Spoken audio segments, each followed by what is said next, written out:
Bárbaro. Bueno, buenas tardes a todos. Bienvenidos a esta videoconferencia titulada Introducción a los procesos colectivos, que en breves momentos nos va a brindar el doctor Francisco Berbic. Mi nombre es Gabriel Perino, yo soy secretario del Consejo Departamental Necochea del Instituto de Estudios Judiciales. Junto con el Instituto de Estudios Judiciales de La Plata hemos organizado esta videoconferencia con carácter previo a que pasen a escucharla. Voy a brindar un breve resumen del currículum del expositor. El doctor Berbic es abogado de la Universidad Nacional de La Plata, recibido en el año 2001, es Master of Law en Estudios Jurídicos Internacionales, título provisto por la Universidad de Nueva York, de donde es becario Fulbright Master. Después es especialista en Derecho Civil, especialista en Derecho Procesal Profundizado, títulos provistos por la Universidad Nacional de La Plata y por la Universidad Notarial Argentina, respectivamente.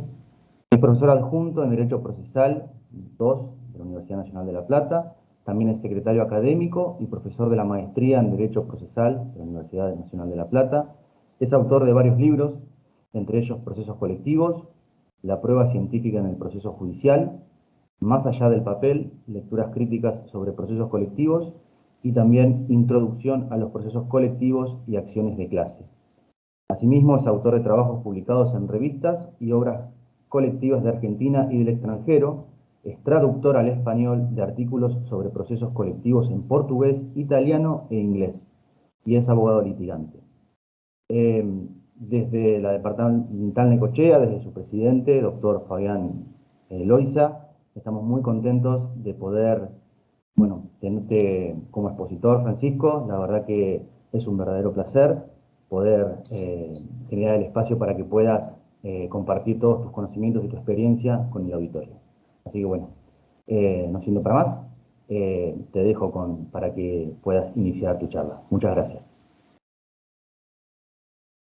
Bueno, buenas tardes a todos y a todas. Muchas gracias, Gabriel, por la presentación.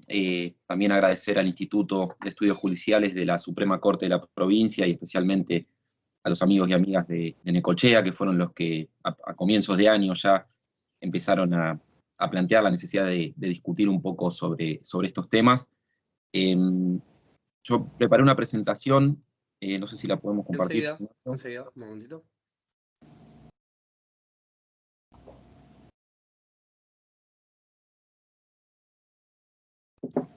Pero bueno, la propuesta para el encuentro de hoy, que tiene por título Introducción a los procesos colectivos, tiene por objetivo generar algunos interrogantes y plantear algunas de las discusiones que se están dando sobre los principales temas para poder gestionar, procesar adecuadamente, resolver y eventualmente también implementar, ¿no?, las decisiones que surgen de este tipo de procesos, que, como vamos a ver, son procesos que tienen una dinámica y una lógica de trabajo que se diferencian muchísimo de los procesos individuales.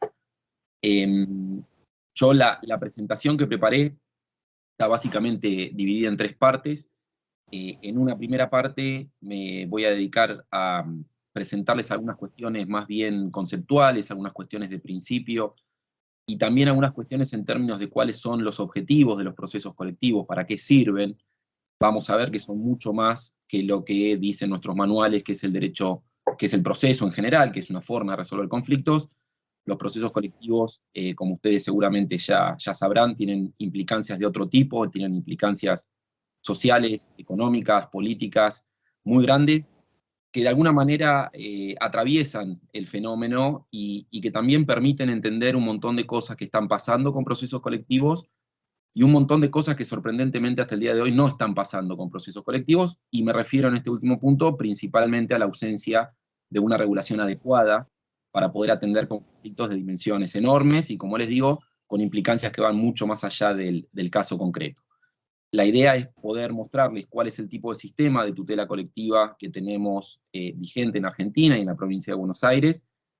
Como les decía, cuáles son las implicancias en términos sociales, políticos y económicos, y también cuáles son las implicancias de este modelo para dentro del proceso, en términos de garantías y de derechos para un montón de gente que, como vamos a ver, está viendo en la actualidad discutidos sus conflictos en sede judicial a través de un representante que no eligieron para eso y muchas veces en total desconocimiento de lo que está ocurriendo. Entonces, vamos a ver que esto nos presenta un escenario muy complejo sobre el cual necesariamente tenemos que trabajar para intentar proteger, como ha dejado muy claro la Corte Suprema de Justicia de la Nación, proteger a las personas que están ausentes en ese proceso colectivo y que, insisto, están siendo representadas, como vamos a ver, por esta atípica forma de representación colectiva por personas que no le pidieron permiso para eso. En una segunda parte me voy a enfocar principalmente en unas cuestiones vinculadas con las fuentes del derecho. Hay uno de los principales problemas con los que venimos viendo que se encuentran los operadores jurídicos en este campo, tiene que ver justamente con esta ausencia de una regulación adecuada que les comentaba hace un momento. Esto ha exigido a quienes trabajamos de los dos lados del mostrador, tanto quienes ejercemos la profesión como abogados o abogadas litigantes, como quienes trabajan adentro del Poder Judicial, a repensar la forma de abordar los temas. Digamos, si uno quería estudiar compraventa o boleto o contrato de leasing, o bueno, hay autores que han trabajado sobre eso, hay leyes muy claras sobre eso, está el Código Civil y Comercial. Ahora, si uno quiere estudiar procesos colectivos, justamente uno de los problemas es que no tenemos una ley sobre la materia, y esto nos exige abordar la temática de una manera que es muy diferente, en términos metodológicos, digo, ¿no? De abordaje muy diferente de la que se nos presentó en nuestras facultades, en nuestra formación como abogados y abogadas, y también muchas veces en la formación que tuvimos el privilegio de poder tener, de alguna formación de posgrado. Y esto, puntualmente, como vamos a ver y quiero mostrarles, lo que ha generado es un poder muy grande de la jurisprudencia como fuente de derecho, una jurisprudencia que tiene prácticamente alcance normativo y que se viene aplicando prácticamente con alcance normativo, y una jurisprudencia que al mismo tiempo ha ido marcando algunas líneas de trabajo, ha ido estableciendo algunas cuestiones que son centrales y determinantes para entender lo que es el debido proceso colectivo y poder resolver estos conflictos tan grandes y tan complejos sin afectar a esas personas que no están presentes, pero que necesita también mucha interpretación, necesita también mucha aplicación en primera instancia, y nos falta un largo camino para recorrer todavía. Vamos a ver que, como les comentaba, si bien hay algunas cosas que están bastante claras, hay otro montón de cosas que no están para nada claras, y por eso también les adelanto que el objetivo del día de hoy es que se lleven algunos elementos, como les digo, conceptuales, de fuentes de derecho, que es esto que estamos hablando ahora, y la tercera parte va a trabajar sobre cuestiones específicas de admisibilidad y de trámite, pero lo que me interesa plantearles de entrada es que se van a llevar muy posiblemente más preguntas que respuestas, ¿sí? Hay muchas cuestiones que dejan mucho margen de apreciación, especialmente para quienes trabajan adentro del Poder Judicial en términos interpretativos, y eso supone, por supuesto, otro tipo de compromiso y otro tipo de trabajo con el expediente, que también voy a intentar explicar por qué, a nuestro modo de ver, es una de las cuestiones centrales, si queremos que esto funcione de una manera más o menos razonable, tiene que ver justamente con la inmediación de jueces y juezas con el caso, con una proximidad con el caso y con una tarea de gestión y de gerenciamiento de ese caso colectivo que exige otro tipo de trabajo también bastante diferente en ciertas cuestiones de lo que supone la gestión de un caso individual. Por cómo está organizado este tipo de encuentros, lo que me propusieron es que yo, digamos, realice la presentación y después abrimos un espacio de preguntas y respuestas, así que si les van surgiendo en el camino, quieren irlas adelantando por chat, también es posible. Voy a intentar, como les digo, darles un panorama muy general de una cuestión que es una cuestión compleja, que es una cuestión que ya tiene sus buenos años de desarrollo. Creo que tenemos que dejar de hablar de que esto es una cuestión novedosa. Tiene sus buenos años ya en la Constitución y tiene sus buenos años de desarrollo jurisprudencial, y nos exige, como les digo, trabajar de otra manera y con otro tipo de compromiso, porque las cosas que se están jugando y que se están discutiendo ya no son los tradicionales conflictos principalmente privados, principalmente individuales, principalmente monetarios, sino que hay muchos derechos fundamentales en juego que están encontrando un canal de discusión a través de este tipo de procesos, y que una vez adentro del sistema de justicia están generando muchos problemas de todo tipo y color para todos los operadores que intervienen en este tipo de casos. Así que con esta primera introducción y un poco marcando el objetivo de estas tres partes, aproximaciones conceptuales, fuentes de derecho para trabajar con esto, y después algunas cosas muy concretas en términos de admisibilidad y de trámite, empecemos por el principio, ¿sí? Que básicamente nos exige partir de una premisa que es muy evidente, pero no por evidente a veces se ve, y es que estamos trabajando con otro tipo de conflictos. Digamos, el proceso judicial es una herramienta, hay distintas doctrinas y teorías sobre qué significa el proceso judicial, qué finalidad tiene, para qué está establecido en un sistema democrático. La doctrina mayoritaria y la línea por la que nos inclinamos desde siempre nosotros tiene que ver con que el proceso colectivo no es ni más ni menos que una forma de resolver conflictos.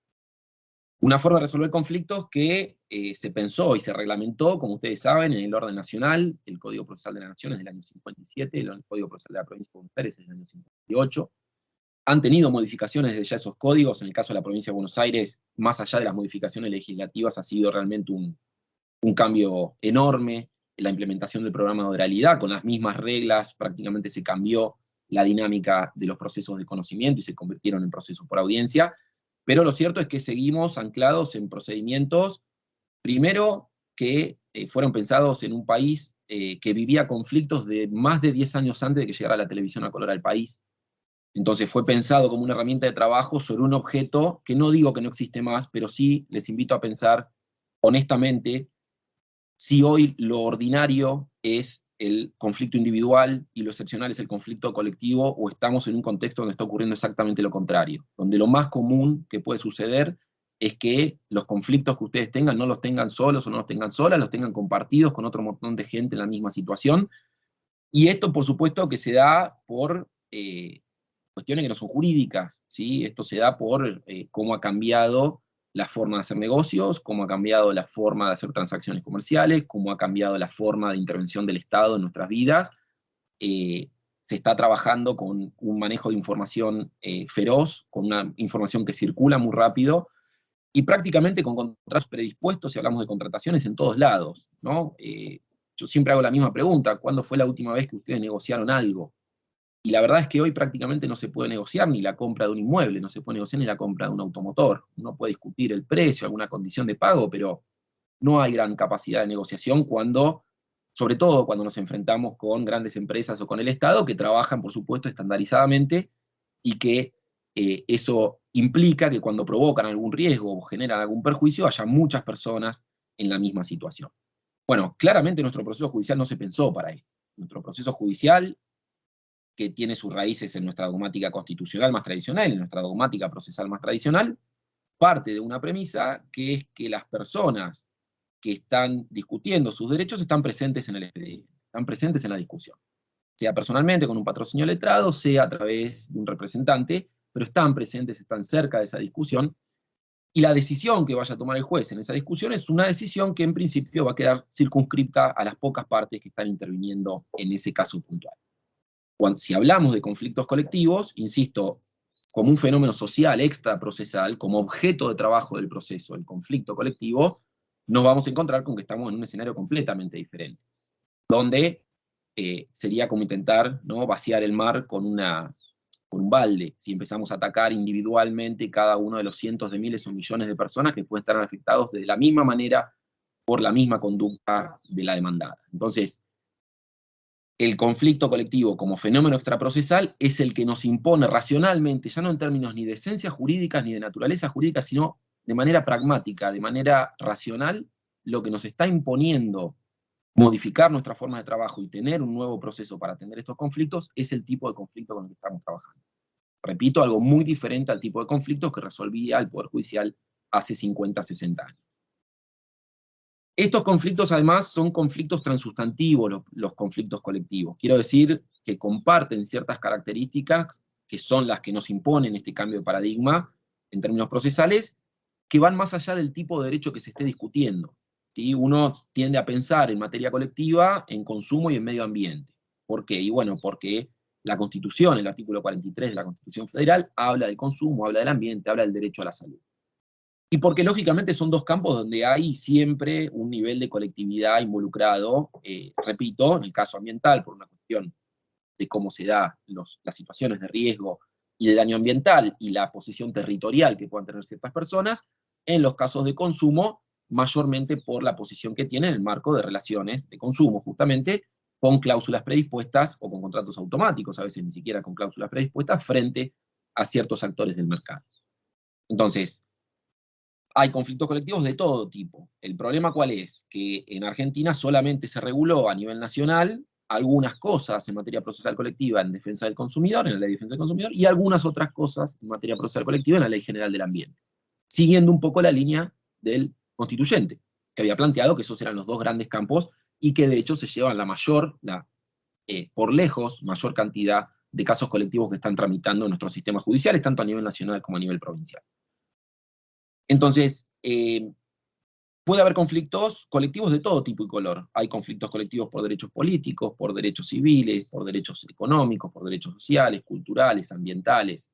Hay distintos tipos de conflictos que comparten el mismo problema, que parte de la premisa de su propio nombre. ¿Por qué conflicto colectivo? Bueno, porque hay un montón de gente involucrada en el conflicto. Y ese montón de gente hace que las herramientas tradicionales de este proceso hace 60 años no me sirvan para poder gestionar adecuadamente un proceso que además parte de una premisa exactamente opuesta a la premisa de la cual parte nuestro proceso tradicional.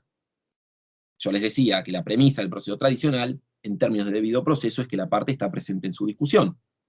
Acá la premisa es exactamente la opuesta, porque estos procesos colectivos, el modelo argentino en materia de tutela colectiva es un modelo de tipo representativo, ¿sí?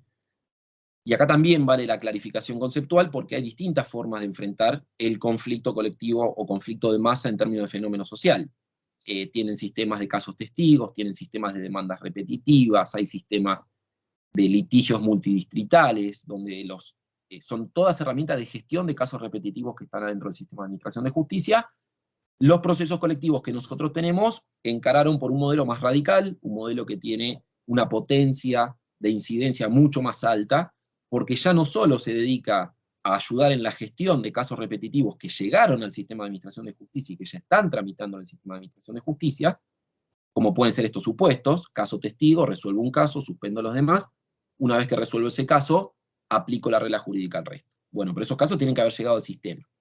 El modelo representativo que tenemos nosotros tiene una ventaja enorme con respecto a estos mecanismos, que es que permite que un montón de conflictos lleguen al sistema de justicia, aun cuando hay barreras muy grandes para que las personas lo puedan plantear. Ahora vamos a desarrollar un poquito más esto de las barreras, pero en términos económicos o en términos socioculturales, hay un montón de problemas para llegar al sistema de administración de justicia. Entonces, de las distintas herramientas para encarar el fenómeno de la litigiosidad masiva, de la conflictividad masiva, los procesos representativos son la herramienta más interesante y más radical, porque, como les digo, permite que se hable incluso en nombre de gente que ni siquiera tiene idea de que sus derechos están siendo vulnerados, y eso supone, por supuesto, la posibilidad de reivindicar en justicia cientos, miles, a veces millones de situaciones jurídicas que de otra manera se quedarían completamente afuera del sistema, ¿sí? Este mecanismo representativo, la primera, tiene dos notas características, que si no están presentes, podemos estar frente a otro tipo de mecanismo de resolución de controversias colectivas, pero no frente a procesos colectivos en el sentido que tenemos en nuestro país. La primera es esta legitimación atípica, ¿sí? Esta posibilidad de que ciertos actores sociales, políticos y algunas personas humanas también puedan dar un paso al frente y autonominarse representantes de grupos de personas. Y la clave está acá: autonominarse representantes de grupos de personas. Porque si hablamos de procesos colectivos representativos, ojo, porque no estamos hablando de la representación tradicional, ¿sí? De la generación de un contrato de mandato, el otorgamiento de un poder, sino que estamos hablando de una legitimación, de acuerdo a la autora que tomen, atípica, anómala, colectiva, diferente a la ordinaria. La van a encontrar con distintos nombres. Esta legitimación colectiva, insisto, parte de esta premisa: el legitimado está habilitado por una norma constitucional o legal para invocar derechos de terceras personas sin pedirle permiso, sin avisarle a nadie, y en algunos supuestos incluso actuando contra su voluntad expresa. Y la segunda nota característica, ¿sí? Después, por supuesto que estos legitimados van a tener, y lo vamos a ver, van a tener que demostrar algunas cuestiones para poder llevar adelante esta discusión, y gran parte de todos los reaseguros procesales que la Corte empieza a incorporar jurisprudencial y reglamentariamente, la Corte Federal y lo mismo la Provincia de Buenos Aires, tiene que ver con respetar y proteger la garantía de debido proceso legal de todas esas personas que no están presentes en la discusión y cuyos derechos se están viendo discutidos a través de alguien que no eligieron para eso, ¿sí? Legitimación colectiva, primera nota característica. La segunda nota característica es una consecuencia necesaria de esa legitimación. Tiene que estar sí o sí también presente, que es una cosa juzgada expansiva. ¿Qué significa cosa jugada expansiva? Que los efectos de esa sentencia colectiva que se dicte, estimulada por el legitimado colectivo, van a ser inmutables e inmodificables de acuerdo al resultado del pleito, porque ese es el sistema, los sistemas que también tenemos nosotros acá en Argentina, hacen depender esa cosa jugada del resultado del proceso. Pero sí produce una cosa juzgada, repito, en términos de inmutabilidad e inmodificabilidad de los efectos de esa sentencia, que va a recaer sobre personas, otra vez, que no están necesariamente presentes en el proceso. Estas dos notas características, por supuesto, que ponen patas para arriba dos garantías muy caras de nuestro sistema. La primera es la de debido proceso. Como les comentaba, para trabajar con procesos colectivos tenemos que repensar la idea de debido proceso, recalibrarla para volver a entenderla en un contexto procesal donde, otra vez, hay alguien hablando en nombre de un montón de gente a la cual ni siquiera le pido permiso. En términos democráticos hay muchos riesgos acá, en términos de debido proceso hay muchos riesgos, y por eso es que todos los reaseguros procesales y los cambios y las modulaciones que tiene el proceso apuntan fundamentalmente a proteger a esas personas.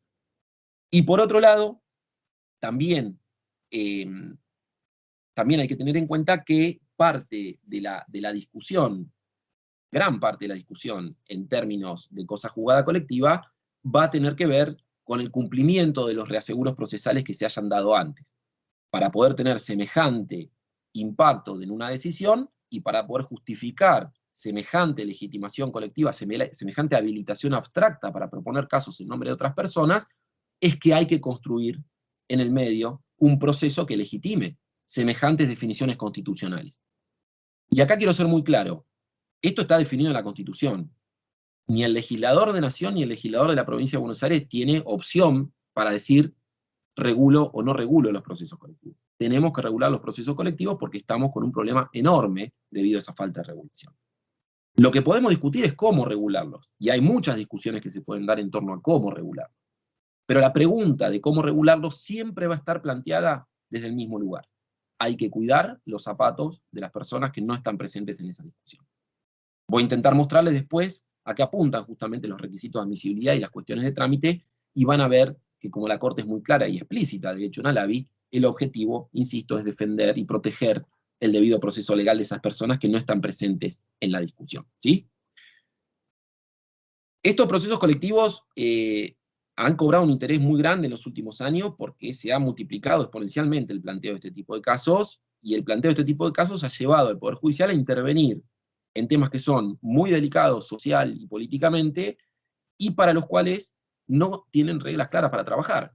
Entonces esto genera riesgo para todos los involucrados en este tipo de procesos. Genera riesgo para las partes actoras que litigan, genera riesgo para las partes demandadas, genera riesgo para la propia legitimidad del Poder Judicial, y exige trabajar con esto, como les digo, desde otro enfoque, porque no vamos a encontrar una ley que nos organice el proceso colectivo, vamos a tener que buscarlo en jurisprudencia, identificar cuáles son las cuestiones que sí o sí tienen que estar presentes y respetadas en el marco de una discusión colectiva para proteger la garantía de debido proceso legal de esas personas ausentes, y en función de eso ver cómo hacemos para gestionar con inmediación, con oralidad y con una verdadera gestión del proceso, cómo hacemos para llevar adelante esa discusión desde adentro del Poder Judicial, ¿sí?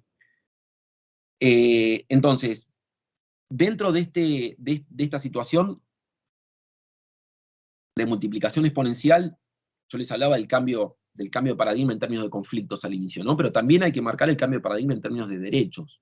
La reforma constitucional del 94 modificó completamente nuestro sistema jurídico, es una obviedad lo que estoy diciendo desde ya, pero en esta materia puntualmente fue realmente un punto de inflexión. Y fue un punto de inflexión porque no solo reconoció las legitimaciones colectivas en el artículo 43, que después la Corte termina interpretando que también supone reconocer la cosa juzgada colectiva, las dos notas características de las que les hablaba, sino que además lo que permitió la incorporación de este modelo de derechos de tercera generación o de derechos prestacionales, de derechos en sentido positivo, medio ambiente, consumo, salud, y todos los tratados y convenciones internacionales sobre derechos económicos, sociales, culturales y ambientales principalmente, han generado un combo muy favorable para el desarrollo de este tipo de litigios. ¿Y por qué? Bueno, porque el tipo de derechos que se están planteando en discusión, ¿sí? Por supuesto disparados y identificados a través de la conflictividad social, tiene que ver con derechos que son muy diferentes de los derechos, otra vez, de hace 50, 60 años. No estamos hablando de los derechos de primera generación, de los derechos más liberales, de los derechos como un límite al Estado. El Estado está acá, el derecho a la intimidad, el derecho a la propiedad. Estamos hablando de derechos prestacionales, estamos hablando de derechos que exigen acciones positivas mucho más fuertes de parte del Estado para poder verificarse en su efectividad. Y esto, si nosotros tenemos convenciones internacionales, tenemos constituciones nacionales y provinciales, tenemos leyes muy robustas, hay que operativizarlas después. Y uno de los grandes problemas históricos de nuestro país ha sido que hemos tenido muy buenas leyes en muchas cosas, pero luego cuesta mucho hacerlas cumplir. Bueno, los procesos colectivos son una herramienta para forzar el cumplimiento de ese tipo de normas convencionales, constitucionales o legales, y desde ese punto de vista no nos podemos olvidar que no solo cambió el tipo de conflicto, sino que también cambió el tipo de derechos que nosotros podemos hacer valer en sede judicial.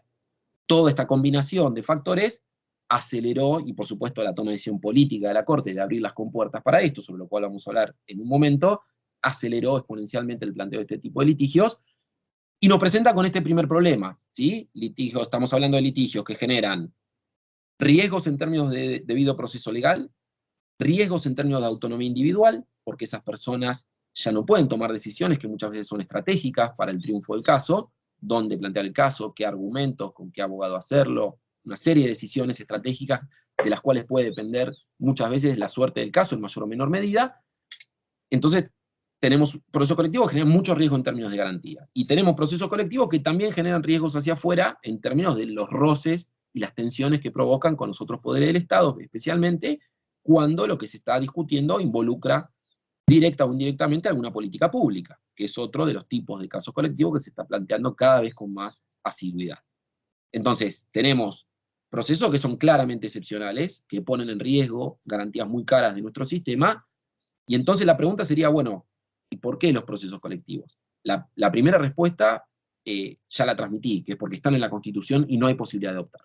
Hay que regular esto, y además porque tenemos una realidad, ¿sí?, que nos está imponiendo la necesidad de regular esto. Porque estamos pidiéndole demasiado a jueces y juezas cuando les exigimos que gestionen adecuadamente este tipo de procesos sin ningún tipo de herramienta normativa establecida, ni ningún tipo de criterio que sirva de guía sobre cómo administrar los propios requisitos que tanto la Corte Suprema de Justicia de la Nación como la Suprema Corte de la Provincia de Buenos Aires y nuestra ley de amparo en la Provincia de Buenos Aires han incorporado como algunos requisitos claros de admisibilidad y de trámite que necesitan, insisto, necesitan gestión, necesitan administración, necesitan desarrollos para llenarlos de contenido.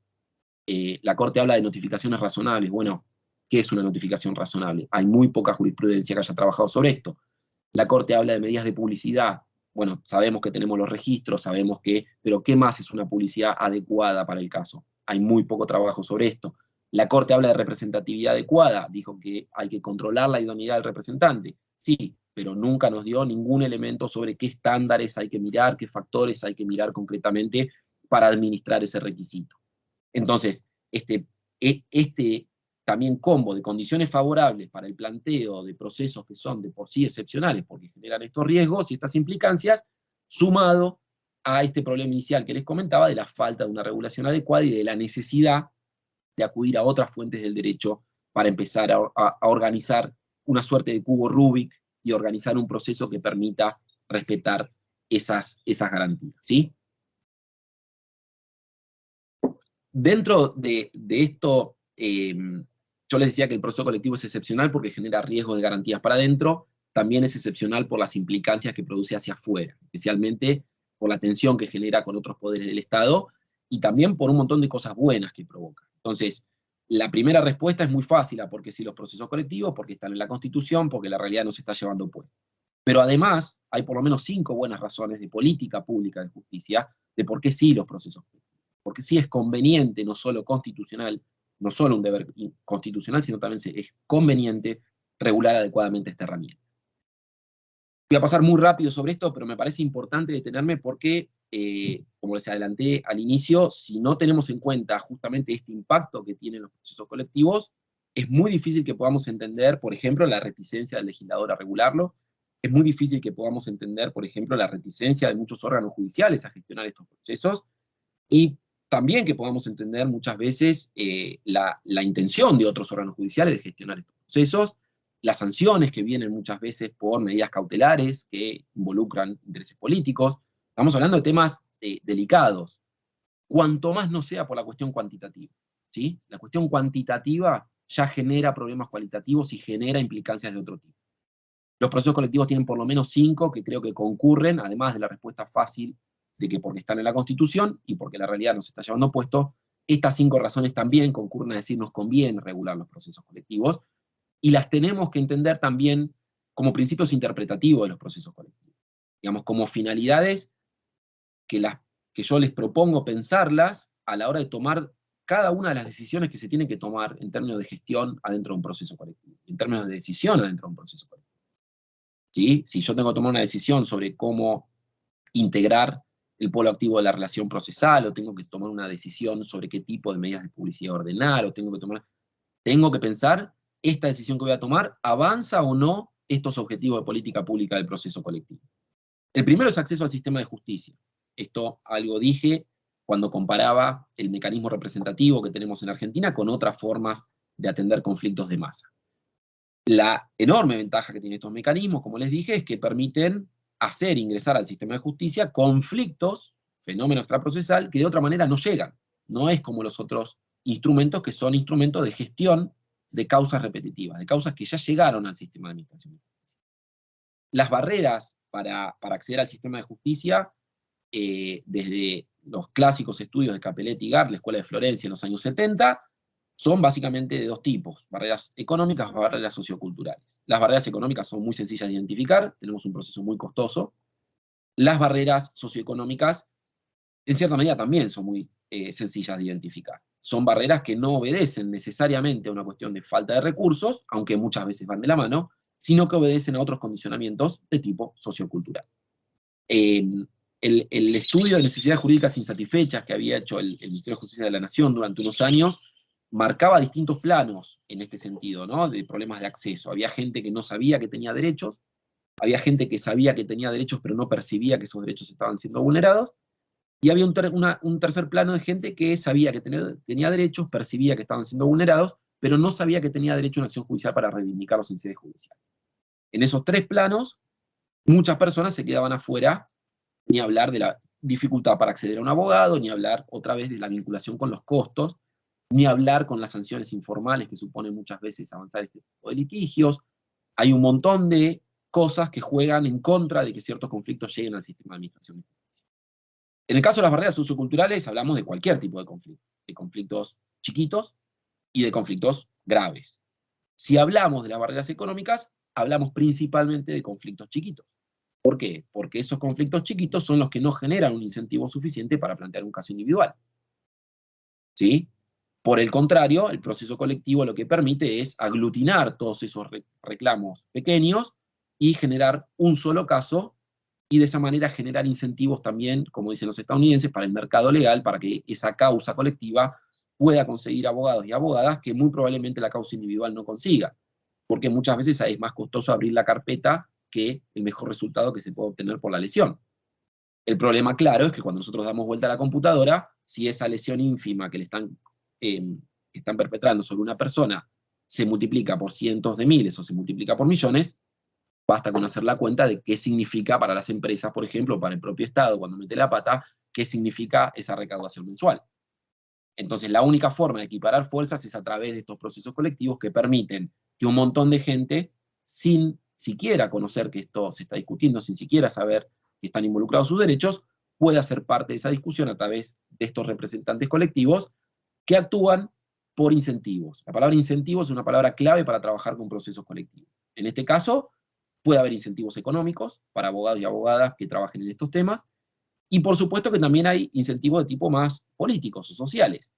Digamos, los organismos públicos que tienen legitimación, la Defensoría del Pueblo, las organizaciones no gubernamentales, no actúan necesariamente por una cuestión económica, aunque puede en algún momento haber un contenido patrimonial, sino que lo hacen en cumplimiento de un objeto estatutario, lo hacen en cumplimiento de una demanda constitucional o de una demanda legislativa de su ley orgánica. Entonces ahí el incentivo pasa por otro lado, y de hecho se podría llegar a discutir si en ciertos casos no estamos hablando más que del derecho de plantear acciones colectivas, de un verdadero deber funcional. Pero entonces, ¿qué permiten los procesos colectivos? A través de esos representantes atípicos y colectivos, permiten que se discutan dentro del sistema de justicia un montón de casos que de otra manera se quedaban afuera. O bien porque eran muy pequeños y no generaban incentivo económico para su planteo, o bien porque obedecía esa falta de acceso a razones de tipo sociocultural. Por otro lado, los procesos colectivos también permiten ahorrar un montón de recursos. No parece sensato a esta altura del partido, con la facilidad que hay en el manejo de la información, del tipo de litigación que tenemos adentro del sistema, no parece sensato que si tenemos decenas de miles, cientos de miles de casos, estemos, digamos, utilizando el sistema para relitigar y relitigar exactamente lo mismo contra los mismos demandados, con los mismos argumentos, ¿sí? Si uno piensa en economía procesal, en el proceso tradicional, piensa en el principio de eventualidad, piensa en la concentración de audiencia, piensa en cuestiones que van hacia adentro del proceso, que lo que buscan es hacer avanzar en términos de tiempo, ¿sí? Economía de tiempo procesal.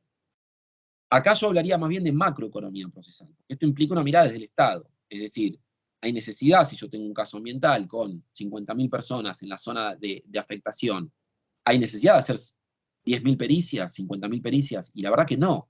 Hagamos una sola, ¿sí? La mejor pericia posible, y que después el resto de las personas pueda aprovechar de esa prueba, con el mayor control posible. Por ponerles un solo ejemplo, hay muchísimos ejemplos de esto en la práctica, de cómo el sistema está desgastándose y aplicando recursos que siempre son insuficientes para tratar causas repetitivas que se podrían resolver de otra manera y de esa forma destinar esos recursos a otros casos.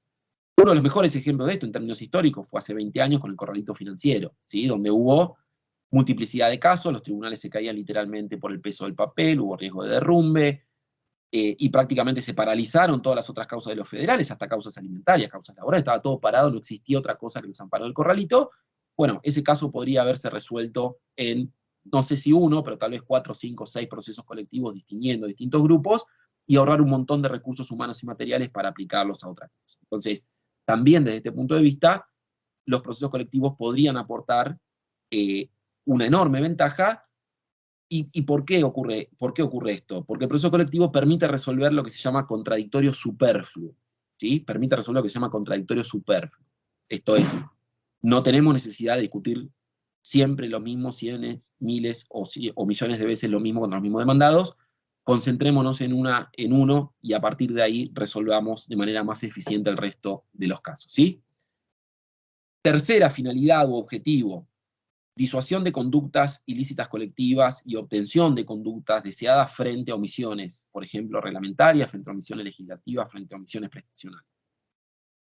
Los procesos colectivos, desde este punto de vista, y esta es una de las cuestiones más delicadas, justamente, y es una de las razones que explica el porqué de la falta de regulación normativa, y explica por qué el miedo que se le tiene a este tipo de procesos, es que el proceso judicial a través de esta vía colectiva se ha convertido, como ya se ocurrió en los Estados Unidos a partir de la década del 70, de los 60 y del 70, se ha convertido en un brazo de la disputa política, ¿sí? Se ha convertido en un brazo para plantear discusiones estratégicas, para señalar problemas de política pública, para señalar problemas regulatorios, para obtener modificación de conductas que solo van a modificarse en términos estructurales si lo que se discute es la cuestión colectiva. Uno de los mejores ejemplos de esto es el ejemplo de las personas privadas de su libertad en la provincia de Buenos Aires. Puede haber 100, puede haber 1000, puede haber 10.000 habeas corpus correctivos individuales y posiblemente el sistema de a poquito y por goteo los vaya acomodando, pero ninguno de esos habeas corpus va a poder resolver el problema estructural de superpoblación carcelaria. La única forma de encararlo y de resolverlo es con una discusión colectiva, es con una discusión estructural, y de hecho vamos a ver que este es uno de los grandes precedentes de la Corte Federal que derivó en una sentencia que tiene ya 18 años y que a partir de ahí se está intentando resolver un problema que, como sabemos, es muy, pero muy complejo.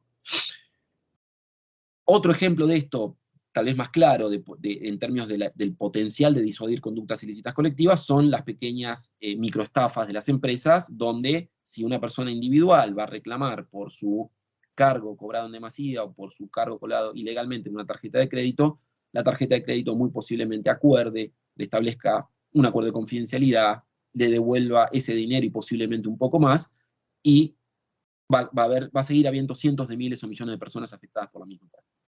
Muy distinto es cuando el caso se plantea por un legitimado colectivo, por vía colectiva, en nombre de un grupo de personas, de 1 millón de personas. Porque ahí ya se está atacando el corazón del problema, se está atacando la causa y no solo el síntoma de ese problema. Y ahí sí la empresa va a tener otro tipo de incentivos también para modificar su conducta. Cosa que no va a suceder si solamente el sistema atiende esos casos por goteo. Entonces ahí también tenemos una nueva finalidad, un nuevo objetivo de estos procesos colectivos que tenemos que tener en cuenta porque sirven para controlar al poder público y al poder privado. ¿Sí? En muchos casos operan como un aliado del poder público, por ejemplo, cuando se controlan los poderes fácticos del mercado, en otros casos operan directamente como un desafío a esa autoridad estatal, y eso es lo que ha generado mayores problemas en términos políticos. Repito una vez más, tengo para mí que es la razón por la cual hasta el día de hoy no podemos ponernos de acuerdo en una regulación adecuada sobre estos temas. La cuarta finalidad es obtención de soluciones igualitarias. En general, esto no es parte de una discusión en casos de procesos individuales, pero lo cierto es que cuando el problema empieza a ser cuantitativo y hay miles, cientos de miles o millones de personas, hay una mayor presión social sobre el sistema de administración de justicia para arrojar soluciones igualitarias. A través del proceso colectivo se permite que las personas que están en la misma posición frente al demandado puedan tener una solución igualitaria. Muchos de los autores que trabajan con esto lo dejan como algo que va de suyo, que es derivado de estas otras finalidades, estas tres primeras que les comento. Me parece que amerita que tenga su propia autonomía conceptual, porque estamos hablando de ni más ni menos que de igualdad estructural, de cientos de miles o millones de personas en la misma posición que requieren de una respuesta similar por parte del sistema de administración de justicia. Y la última, que es un tema en el que venimos trabajando, que estoy empezando a profundizar, que tiene que ver también con la ventaja que tienen los procesos colectivos para señalar áreas problemáticas en términos de política pública. Y digo en términos de política pública del sector público o del sector privado, quiero decir, en términos de política pública por omisiones concretas del Estado, en términos prestacionales, por ejemplo, pero también en términos de política pública por omisiones del Estado en términos de control, ¿sí? Regulatorios y de control de los poderes fácticos del mercado. Lo que permite trabajar con información sobre causas colectivas, que está empezando a ver de a poco, a pesar de los grandes problemas que tiene nuestro sistema de registración, que son enormes, está empezando a ver cada vez más información, creo que también tienen las ventajas de levantar, ¿no?, banderitas rojas en distintos sectores que deberían, creo yo, ser tenidas en cuenta con mayor atención por parte del Poder Administrador, por parte de las legislaturas o del Congreso de la Nación, para abordar problemáticas que son colectivas y que históricamente, ¿dónde se resolvieron? En el Poder Administrador y en el Poder Legislativo y no en el Poder Judicial. ¿Sí? Me detuve en esto porque, como les digo, estas cuestiones son las que marcan, de alguna manera, la problemática que subyace en los procesos colectivos, la problemática que subyace y los riesgos y las implicancias que subyacen en el procesamiento y resolución de conflictos colectivos adentro de un sistema judicial que no está pensado ni en términos procedimentales para esto, insisto una vez más, no tenemos reglas para trabajar con esto, ni tampoco está pensado, capacitado en términos orgánicos para esto. Siguen siendo estructuras que están pensadas para conflictos de otras características, ¿sí? Con esto, la primera parte, un panorama muy, muy general y muy rápido de qué tipo de modelo tenemos, cuáles son sus implicancias y cuáles son los objetivos de política pública o las finalidades que persiguen estos procesos, que les repito, les propongo las piensen también como finalidades interpretativas, y así lo contemplamos de alguna manera en el anteproyecto de Código Procesal de Familia, Civil y Comercial de la Provincia de Buenos Aires, que tiene una propuesta de regulación sobre esta materia y que esperemos en algún momento llegar a la legislatura a poder ser discutido. Segunda parte, la cuestión de las fuentes. Uno de los grandes problemas, como les adelantaba, que tenemos para trabajar con esto, por lo menos que es lo que se ve en general, es justamente la falta de una ley en la materia, la falta de sistematicidad en la fuente. Esto nos ha exigido empezar a trabajar mucho con jurisprudencia y con interpretaciones jurisprudenciales en una forma de estudiar y de trabajar con el derecho que es mucho más parecida a la del sistema anglosajón o de common law que a la nuestra, que es heredera de la tradición continental europea o de civil law. Y la verdad que tampoco tanto, porque esto también les propongo hacer el ejercicio mental y de preguntárselo, realmente, ¿a qué le estamos prestando más atención en el ejercicio profesional? Sea desde el lado del litigante o sea del lado del Poder Judicial. ¿Le prestamos más atención a una interpretación doctrinaria de un tratado o le prestamos más atención a la jurisprudencia de la Cámara de la jurisdicción territorial donde estoy litigando?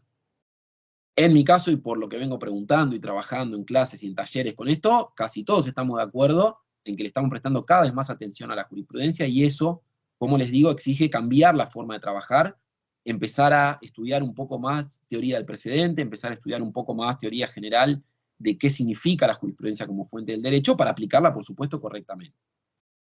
Dentro de ese desorden y asistematicidad, yo lo que preparé y lo que les traje hoy, después les van a compartir el PowerPoint que está enlazado con los documentos, las decisiones y algunos materiales complementarios, es para que se puedan llevar para trabajar con esto también, es proponerles un equipo de 11, ¿sí? De la Corte Federal, 11 decisiones jurisprudenciales que creo yo tienen que conocer y tienen que manejar para poder trabajar con esto, y también presentar al jugador número 12 de este equipo, que es López, que es la jurisprudencia de nuestra Suprema Corte de la Provincia de Buenos Aires del año 2014, que no es Alavi. Es muy parecida a Alavi, pero no es necesariamente Alavi. Y junto a eso también mostrarles muy rápidamente, solo para que tengan como referencia, repito, lo que fue el desarrollo de las acordadas de la Corte Federal en materia de procesos colectivos o trascendencia institucional o de interés público.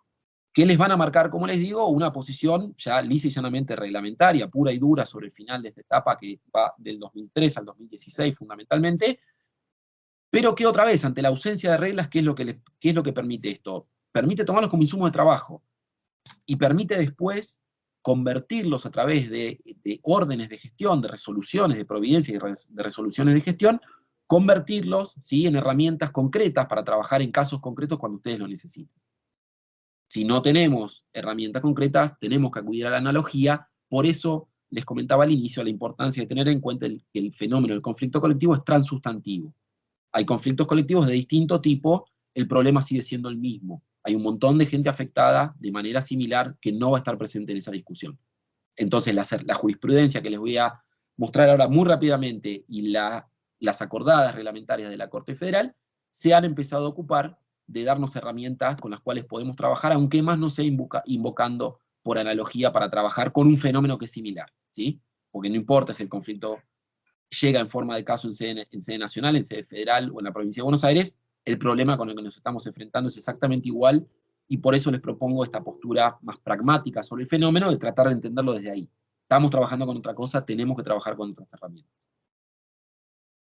Comencemos entonces con la revisión de estos precedentes de la Corte. Asociación Bengalensis es una decisión obligada porque es el primer amparo colectivo que resuelve nuestra Corte Nacional. Se trataba de un caso prestacional, un caso de salud. Había una ley que obligaba al Estado Nacional a entregar medicamentos a los enfermos de HIV de manera gratuita. El Estado no estaba cumpliendo con esto. Bengalensis y otras organizaciones promovieron un amparo colectivo y lograron una condena en junio del año 2000, por el cual se le ordenó al Estado Nacional que provea esos medicamentos de manera gratuita. Ahí van a encontrar algunas definiciones interesantes sobre derechos de incidencia colectiva, tal vez con algunas inconsistencias. Van a encontrar también algunos argumentos que tienen que ver sobre la vinculación entre el Poder Judicial y los otros poderes del Estado, porque fíjense que estaban obligando a cumplir una ley, a operativizar una política pública que ya estaba sancionada a través de una ley del Congreso, pero esta es la primera decisión que van a tener que tener en cuenta para avanzar con esto.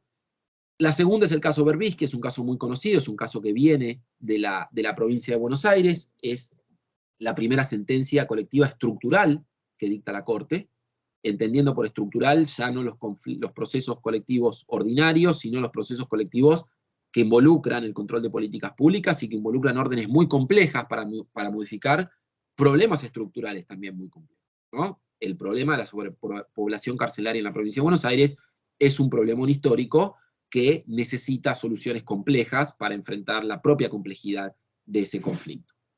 En el caso Berbisque, ustedes lo que van a encontrar principalmente es un caso que llegó en competencia apelada a la Corte por una decisión denegatoria de la Suprema Corte de la Provincia de Buenos Aires, y que llega con una decisión donde se desarrolla principalmente y profundamente, creo que es la sentencia donde la Corte mejor ha trabajado esto, el límite constitucional entre el Poder Judicial y el resto de los poderes del Estado. Entonces, ¿qué puede hacer el Poder Judicial en contexto de un caso colectivo y hasta dónde el Poder Judicial puede marcarle al Poder Administrador, principalmente, pero también al Poder Legislativo, qué es lo que tiene que hacer en cierta área del derecho? La tercera causa es la causa Mendoza-Beatriz y otros con Estado Nacional, que es la famosa causa Mendoza por la limpieza de la cuenca hídrica Matanza-Riachuelo. Es una causa que pretende resolver un conflicto de contaminación acumulada desde siempre, diría yo, pero por lo menos desde hace más de 130 años. Se acordarán de Saladeristas de Barracas, ¿no? El primer fallo de la Corte Federal en materia de poder de policía, donde lo que estaba controlando era si los saladeristas de la provincia de Buenos Aires qué podían volcar y qué no podían volcar, si la provincia podía controlar qué podían volcar al Río de la Plata. Entonces estamos hablando de la zona más poblada del país, de la zona con mayor densidad poblacional del país, y repito, con una situación de contaminación acumulada de más de 100 años.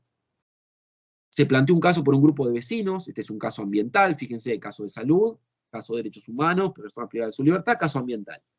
Ambiental, por supuesto, y también de salud, no era un caso solamente verde, por ponerlo de alguna manera, era un caso donde estaban en riesgo y siguen estando hasta el día de hoy la salud y la vida de muchas personas que viven en una situación sumamente delicada cerca de la zona impactada por esta contaminación. En la causa Mendoza, la Corte abre su jurisdicción después de 3 años de tener el expediente. Esta sentencia del 20 de junio del 2006 es la resolución de admisibilidad, y donde la Corte por primera vez utiliza acá la terminología de derechos individuales homogéneos. Este es un caso que, a diferencia de Berbisky, se planteó en la instancia originaria de la Corte Federal. Por tanto, la Corte tenía competencia para actuar como juez pleno, como juez de grado. Y por tanto, la Corte lo que hizo ahí fue ser muy cuidadosa y romper el caso colectivo que le habían planteado y partirlo en dos. ¿Cómo lo partió la Corte? Dijo, bueno, yo me voy a quedar y voy a tramitar en instancia originaria solamente la pretensión de daño propiamente colectivo, de daño ambiental propiamente colectivo, que es la pretensión indivisible, que es la pretensión que regula la Ley General del Ambiente, y como estaban involucrados el Estado Nacional, la Ciudad de Buenos Aires y la provincia, era un caso claramente de competencia original. El resto de las pretensiones, dijo la Corte, que podrían calificarse como de derechos individuales homogéneos, y acá es donde usa por primera vez la terminología, dice, vayan a litigar a los jueces que corresponden. ¿Cuáles eran el resto de las pretensiones? El resto de las pretensiones eran pretensiones de daños individuales de las personas que habían sufrido daños a su persona y a sus bienes por estar en la zona impactada por la contaminación.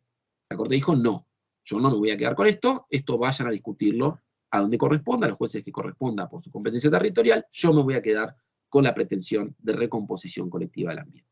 ¿Sí? Y a partir de ahí dio inicio a un proceso muy complejo, un proceso con muchas idas y vueltas, que ahora vamos a volver porque otro de los que está en el equipo es la sentencia de fondo de julio del año 2008, 2 años después, pero es una decisión donde la Corte además tomó una rienda institucional y política también muy importante de ocuparse, repito, de un conflicto que durante décadas y hasta siglos nadie se había ocupado, a pesar de la gravedad de la situación de las personas que vivían ahí y por supuesto de la gravedad de la situación ecológica que por sí misma ya debería de una buena vez empezar a preocuparnos. El jugador número 5 del equipo es Alavi. Alavi es la decisión que pateó el tablero en esta materia. Alavi es una sentencia de febrero del año 2009, donde la Corte Federal logra hacer mayoría, el criterio de Lorenzetti, de Zaffaroni en algunas disidencias, y logra incorporar como objeto de la tutela colectiva a los derechos individuales homogéneos dentro de nuestro sistema. El caso Alavi es un caso de consumo, nuevamente, fíjense cómo vamos cambiando, ¿no? Del tipo de materia y de objeto de discusión, sin embargo, estamos hablando siempre de problemas con las mismas características. Por supuesto, con sus características particulares, como cada conflicto, pero con un tronco común que permite, repito, plantear la necesidad y efectivamente implementar un trabajo con otras herramientas con este tipo de conflictos. El caso Ernesto Alavi era un caso de consumo, era un caso donde un usuario del servicio de telecomunicaciones planteó un amparo con el objeto de que se declare inconstitucional una ley que fue conocida como la ley espía, que lo que permitía, en realidad obligaba a las empresas de telecomunicaciones a grabar y mantener grabadas nuestras conversaciones durante 10 años para permitir su observación remota por el Ministerio Público, sin orden judicial. Sin orden judicial. Realmente, en términos constitucionales, el derecho a la privacidad era una barbaridad. Esa ley estuvo muchos años sin reglamentarse, fue una ley igual que surgió en la época de Bloomberg, secuestros express, muy poco después de la explosión de fines del 2001, principio del 2002, con lo cual hay que entender el contexto histórico también, se buscaba ganar seguridad, pero bueno, se estaba sacrificando mucho de autonomía individual y de privacidad. Ernesto Alavi era un abogado, planteó la inconstitucionalidad de esta norma cuando sale el decreto reglamentario años después. Ernesto Alavi gana en primera instancia, Ernesto Alavi gana en segunda instancia, su amparo individual, individual, que si había alguna duda, el propio Alavi la despejó completamente con un librito muy chiquito que publicó en la editorial Lutz Supra, donde cuenta un poco y relata cómo fue toda la historia de este caso, y anexa su demanda. Y era una demanda de amparo individual. Alavi fue a resolver su propia situación. Dijo, no me pueden escuchar a mí, y además no pueden escuchar a mi cliente. No solo era un problema de privacidad, sino que también era un problema de secreto profesional, porque Alavi era abogado. Lo curioso de esta causa es que la Cámara, cuando dicta la sentencia y confirma la sentencia de primera instancia, colectiviza la decisión y dice, la sentencia, la ley va a ser inconstitucional, pero no solamente para Ernesto Alavi, sino que va a ser inconstitucional para todos los usuarios del servicio de telecomunicaciones. Entonces, fíjense ustedes la pequeña diferencia, ¿no? Un caso que tramitó como un caso individual en primera instancia entre Alavi y un abogado de la Procuración del Tesoro, que tramitó como un caso individual en segunda instancia entre muy poquitas partes, y que la sentencia de la Cámara le dijo al Estado Nacional, usted no solo perdió contra Ernesto Alavi, usted perdió contra todos los usuarios del servicio de telecomunicaciones. Fíjense lo que significaba la decisión. El Estado Nacional lleva el caso a la Corte solamente por los efectos de esa decisión colectivos, no por la cuestión de fondo, que realmente era indefendible, solo por la cuestión de fondo, y la Corte dicta a Alavi. Una decisión muy ajustada, una decisión con un 4-3 muy finito, una decisión que puede cuestionarse por un montón de cosas, pero que también aportó muchas cosas buenas. En Alavi, la Corte exhorta al legislador y lo intima de alguna manera a regular y a sancionar una ley en la materia, y le dice que está en mora. Esto significa una toma de posición política fuerte de parte de la Corte, pero bueno, ya fíjense que para el año 2009 han pasado 15 años de la reforma constitucional, casi 15, y todavía no teníamos esto regulado, lo mismo que ocurre hasta el día de hoy. La Corte además lo que hizo fue reconocer en Alavi la categoría de derechos de incidencia colectiva referidos a intereses individuales homogéneos. Y este fue lo que les decía, la pateada de tablero, porque ¿qué significó eso? Significó ampliar el campo de trabajo del Poder Judicial. Significó ampliar el poder del Poder Judicial. Porque la Corte además dijo una cosa que fue fundamental y que pasó bastante desapercibida en los comentarios que hubo sobre el tema, sobre el caso, sobre la sentencia, y es que la Corte dijo que la causa o controversia, en términos de artículo 116 de la Constitución, habilitante de la competencia del Poder Judicial, ¿no? El Poder Judicial no emite consultas abstractas, no contesta, ¿sí? no emite declaraciones abstractas, no contesta consultas, resuelve causas o controversias. Hasta Alavi, la Corte venía rechazando sistemáticamente muchas pretensiones colectivas con el argumento de que no se configuraba una causa. Pero ¿qué hacía la Corte? Interpretaba la idea de causa o controversia en la misma lógica de la dogmática tradicional constitucional de causa o controversia individual. A partir de Alavi, la Corte dice, hay tres tipos de derechos en nuestro sistema: individuales, de incidencia colectiva sobre bienes colectivos y de incidencia colectiva sobre intereses individuales homogéneos. Y la causa o controversia, esto es cuando vos, Poder Judicial, podés intervenir en este tipo de conflictos, cuando se vieron estos derechos, se configura de manera típicamente diferente en los tres, dijo la Corte. Entonces ahora tenemos causas o controversias individuales, causas o controversias sobre derechos de incidencia colectiva referidos a bienes colectivos, y causas o controversias sobre derechos de incidencia colectiva referidos a intereses individuales homogéneos. Y esto significó, les repito, ampliar drásticamente la competencia del Poder Judicial para empezar a intervenir en estos asuntos. Y esto significó multiplicar exponencialmente el planteo de estos casos. Como la Corte sabía que iba a pasar esto, porque además Alavi es un gran óbiter, ¿sí? Es un gran a mayor abundamiento, es una sentencia claramente con pretensión normativa, ¿sí? Que dijo lo que dijo con pretensión de regular hacia adelante y en términos generales y abstractos, como si fuera una ley, qué tiene que hacerse en este tipo de procesos para respetar el debido proceso legal de las personas ausentes. La Corte dicta esta sentencia y fundamentalmente establece dos cosas sobre las cuales vamos a volver en la tercera parte. Requisitos de admisibilidad, esto es, qué tengo que controlar como órgano judicial para permitir la discusión colectiva del conflicto. Y por otro lado, pautas adjetivas de trámite, pautas mínimas de trámite, dice la Corte, que responde a la pregunta, una vez admitido el proceso colectivo, la causa en clave colectiva, ¿qué tengo que hacer mínimamente durante el proceso para generar reaseguros procesales y permitir y respetar el debido proceso de las personas ausentes que están siendo representadas por alguien que no eligieron? ¿Sí? Vamos a volver un poco más en detalle en esto en la tercera parte, pero la relevancia del ABI fue enorme, enorme, y tuvo impacto no solo a nivel federal, sino también a nivel provincial. De hecho, la provincia de Buenos Aires en el año 2010 modifica su ley de amparo, la 13928 por la 14192, y la 14192 incorpora en el artículo 7, como requisitos de la demanda colectiva, de la pretensión colectiva, incorpora justamente casi al pie de la letra, por no decir al pie de la letra, los requisitos de admisibilidad y de trámite que la Corte estableció en Alavi. ¿Sí? Entonces, Alavi, una decisión clave, significó un cambio enorme en la materia, y durante mucho tiempo no sabíamos si Alavi iba a ser Alavi, no sabíamos si Alavi tenía la fuerza de precedente que nosotros pretendíamos en un primer momento, nos entusiasmamos con asignarle. ¿Por qué?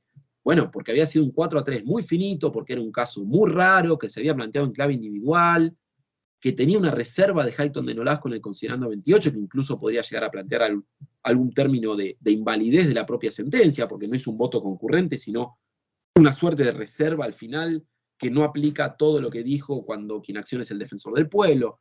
Había un montón de problemas con la sentencia Alavi, hasta que por suerte llegó Padec con Swiss Medical en agosto del 2013. Este combo, este tándem de Alavi y Padec con Swiss Medical, creo que son los dos elementos más importantes para trabajar con esto, con los cuales se sigue trabajando hasta el día de hoy, y que han tenido reflejo en derecho positivo en las reglamentaciones que vamos a ver también de la Corte. Las pocas cosas que han tenido reflejo normativo son las cuestiones resueltas por la Corte en Alavi y confirmadas en Padec con Swiss Medical. Entre Alavi y Padec con Swiss Medical pasaron 4 años y medio, la Corte dictó solo 2 sentencias relevantes en la materia. Una fue el caso Thomas, que era ni más ni menos que la suspensión de la Ley de Servicios de Comunicación Audiovisual por medio de una medida cautelar de un juez federal de Mendoza, planteada por Thomas, que era un legislador. Se trabó toda la implementación de la ley, el caso llegó a la Corte, con una demora de tiempo enorme para la importancia que tenía ese conflicto en ese momento. La Corte termina dictando una sentencia donde le dice a Thomas, directamente no solo revocó la cautelar, sino que rechazó un límite el caso, le dijo, usted no tiene legitimación, no se puede plantear una acción en la mera defensa de la legalidad, una pretensión abstracta de inconstitucionalidad como la que usted está planteando, y además, otra cosa importante que le dijo es, usted no puede traerme al Poder Judicial la discusión que perdió en la legislatura, la discusión que perdió en el Congreso. ¿Sí? Un caso muy particular de un legislador con una legitimación muy particular y muy discutida, pero muy poco agregó la Corte, poco y nada, les diría, agregó la Corte en términos de procedimiento colectivo para ver cómo hacemos para gestionar esto, una vez que están dando. Y la otra decisión que dictó fue Cavalieri, que ese sí era un caso también, era un caso raro, era un caso planteado por una asociación de defensa del consumidor, junto a Cavalieri, que era un afectado particular por un tema de salud, un tema de prótesis, contra Swiss Medical era el caso. La demanda estaba planteada en un litisconsorcio y contenía pretensiones colectivas y pretensiones individuales. Una demanda que tenía defectos postulatorios, la Corte lo que termina resolviendo es desestima la pretensión colectiva porque le dice que no hay homogeneidad en la situación de las personas, porque eran todas situaciones que necesitaban un análisis particular, pero al mismo tiempo permite que Cavalieri continúe con su proceso individual. Un tema de salud, un tema delicado, un tema de prótesis, la Corte lo resolvió de alguna manera salomónica para no obturar el acceso a la justicia del señor Cavalieri, pero sí desestimó la pretensión colectiva. Pero como les digo, en estas dos decisiones no hubo demasiados desarrollos, prácticamente ninguno, sobre las cuestiones que nos interesan, que era, bueno, ¿cómo hacemos para gestionar esto? ¿Cómo se trabaja con lo que dijo el tribunal en Alavi? Hasta que llega Padec con Swiss Medical. Padec con Swiss Medical es propiamente una causa colectiva planteada por una asociación de defensa del consumidor, que ya tiene todos los votos de jueces y juezas por entonces de la Corte a favor, en la mayoría o con votos concurrentes, que también agregan algunos argumentos interesantes. Es una decisión que, si ustedes le prestan atención, van a encontrar grandes trazos de la sentencia copiados de Alavi en cursiva. Por lo menos desde nuestra parte lo tomamos siempre como una suerte de muestra simbólica, es decir, bueno, acá está Alavi, acá está la doctrina de Alavi, repite las cuestiones más importantes de la doctrina Alavi y reconoce también la necesidad, como vamos a ver, de uno de estos requisitos de admisibilidad, de la representatividad adecuada, que la Corte en Alavi había dicho que había que cuidarla al inicio como admisibilidad. En Padec profundiza, y esto es importante, y dice, no, hay que cuidarla durante todo el trámite del proceso, no solo al inicio. Llegamos así a Kersich. Kersich es una sentencia de fines del año 2014, que también después tuvo su posterior rebote y su vuelta a la Suprema Corte de la Provincia de Buenos Aires. Es una causa que viene de la Provincia de Buenos Aires. Es una causa de consumo barra ambiente, planteada contra la empresa prestadora del servicio de agua potable en una localidad del interior, donde lo que se planteó era un caso originado en un problema de contaminación del agua, contaminación con arsénico del agua potable. El caso lo plantea el señor Kersich, se presenta como afectado, plantea un caso colectivo, el juez dice, vamos a tramitar esta causa como un caso colectivo, Luego se empiezan a sumar litisconsortes y se termina conformando un mega litisconsorcio de más de 2.600 personas. ¿Sí? Y en ese momento, el juez lo que hace es ordenar el traslado de la demanda del amparo y le pide el informe circunstanciado a la provincia y a la empresa, que también estaba condemandada a la provincia, que contesten las 2.600 acciones en 5 años. Entonces, por supuesto, del otro lado dijeron, no, esto es estás poniendo en una situación de indefensión. Les voy a contar el camino y por qué van a ver por qué la importancia del camino. Estamos en un caso de consumo de barramiento, o sea, un caso no federal. Estamos frente a una decisión que lo que ordenó es una decisión puramente procesal de trámite. ¿Sí? No estamos ante una sentencia definitiva, ni muchísimo menos. A una decisión que ordenó correr un traslado de la demanda. Recurrió la parte demandada. Reposición con apelación de subsidio. Le dijeron que no a la reposición. Fuera la Cámara Contenciosa de La Plata le dijo que no. Presentó un recurso extraordinario provincial, le dijeron que no. Fue en queja a la Suprema Corte de Provincia, le dijeron que no. Presentó un recurso extraordinario federal, le dijeron que no. Fue en queja a la Corte Federal. Y la Corte Federal abrió su jurisdicción. Repito, en un caso de derecho común, un caso donde no había sentencia definitiva, y un caso donde efectivamente la Corte quería decir cosas. De hecho, Kershich es muy conocido por algunos desarrollos que tiene en materia de derecho al agua potable.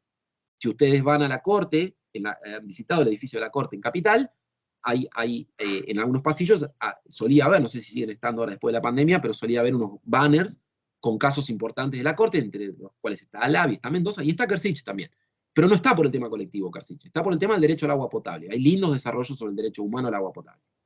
Pero lo cierto es que Kershich es clave para entender esto. ¿Por qué? Porque ustedes podrán preguntarse, bueno, pero estamos en un curso de la provincia de Buenos Aires y yo vengo hablando de normativa nacional, vengo hablando de jurisprudencia nacional principalmente. Sí, vengo hablando de jurisprudencia nacional porque Kershich lo que dejó en claro es que la interpretación que ha hecho la Corte en el artículo 43 de la Constitución Nacional, en términos de debido proceso colectivo, es una garantía federal. Y es una garantía federal que tiene que medirse contra la propia interpretación de la Corte. ¿Por qué? No tenemos reglas. ¿Qué hizo la Corte en Kershich? Revocó la decisión del juez de primera instancia, le dijo, acá se está generando una situación de indefensión, están cambiando las reglas del juego a mitad del partido, habían dicho que era un proceso colectivo y ahora resulta que es un mega litisconsorcio, no puede haber cambio sorpresivo de reglas, y además, y esto textual, la Corte es muy clara, dice, revoco la sentencia porque el juez no cumplió con los requisitos de admisibilidad y trámite del proceso colectivo que yo establecí en Alavi al interpretar el artículo 43. Entonces, lo que tienen acá es la Corte Federal revocando una decisión de un juez de primera instancia, si no me acuerdo mal, el 9 de julio, la localidad donde surge Kershich, porque no había interpretado el debido proceso colectivo como la propia Corte lo interpretó en Alavi, a partir de ese artículo 43. Entonces, nosotros leemos esta decisión de Kershich, como les digo, como una muestra y una marca de que efectivamente el debido proceso colectivo es una garantía federal y que la Corte está dispuesta incluso a abrir las puertas de un recurso extraordinario que sabemos es cada vez más cerrado, en un caso que no era federal y frente a una decisión que no era definitiva, porque quería marcar esto. Quería decirles al resto de los jueces del país, a los jueces locales también, ojo, porque independientemente de cómo se regule esto en cada jurisdicción, hay una garantía federal en términos de debido proceso colectivo que es, y esa garantía tiene que leerse como yo interpreté el artículo 43 en Alavi. ¿Se entiende? Es un caso muy importante desde este punto de vista, una decisión corta, además, fácil de leer, es una buena decisión de la Corte. Después tenemos la sentencia en PADEC, Proconsumer con Loma Negra. Esta decisión es importante porque acá lo que van a encontrar son precisiones sobre uno de los requisitos de admisibilidad, que es la correcta y precisa definición de la clase. Uno de los requisitos centrales que vamos a ver ahora del proceso colectivo en términos de admisibilidad y de trámite es definir con claridad y con precisión quién es el grupo que viene a representar ese legitimado colectivo. Y esto tiene lógica, porque el grupo es la parte del proceso colectivo. El representante legitimado no deja de ser un representante, anómalo, atípico, extraordinario, pero sigue siendo un representante. La parte del proceso colectivo es el grupo. Y como ese legitimado se autonomina representante, tiene que definir quién es ese grupo, porque ese grupo es la parte del proceso colectivo. Y si yo no defino, dice la Corte en Loma Negra, si yo no defino con precisión ese grupo, no puedo saber sobre quién van a recaer la cualidad de efectos, la cualidad de cosas jugadas de los efectos de la sentencia, problemón, pequeño problemón. Y por otro lado, además, no puedo analizar ninguno de los requisitos de admisibilidad. Vamos a ver ahora cuáles son esos requisitos de admisibilidad que la Corte ya había establecido en Alavi, pero van a ver que si yo no tengo definido con claridad quién es la clase que está representando el actor, el representante colectivo, el legitimado, no puedo ni siquiera analizar los mínimos requisitos de admisibilidad para ver si el conflicto se puede discutir en clave colectiva. Ni hablar después, trabajar sobre el fondo, ¿no? La Corte, además, en esta sentencia le pega un tironcito de orejas, en general a los operadores jurídicos, y dice, che, hace años ya que venimos trabajando con esto, hay que prestarle un poco más atención. Es crítica, esa es la terminología que usa la Corte, es crítica la precisa identificación de la clase.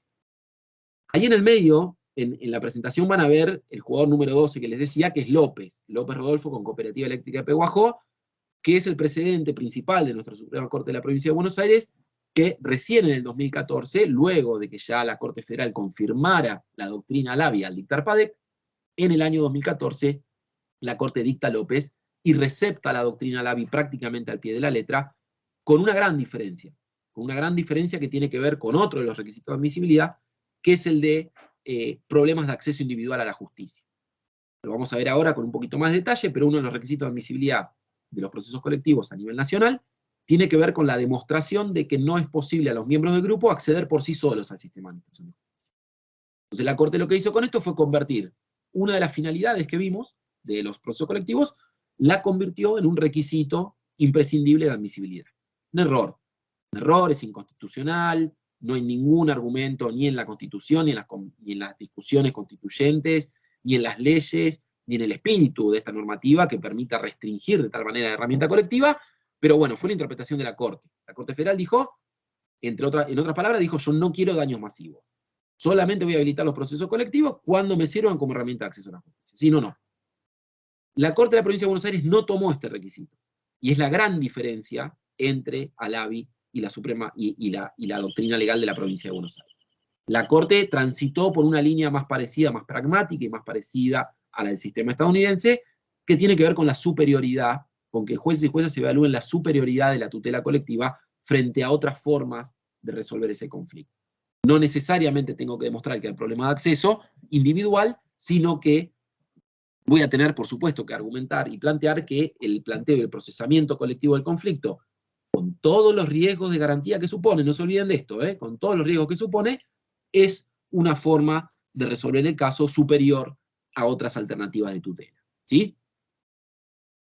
Y los últimos tres de este equipo de 11 de precedentes de la Corte Federal son ACDAFID, Asociación Civil para la Defensa en el Ámbito Federal Internacional de Derechos, versus INSS y JIP, CEPIS y Berbisky II.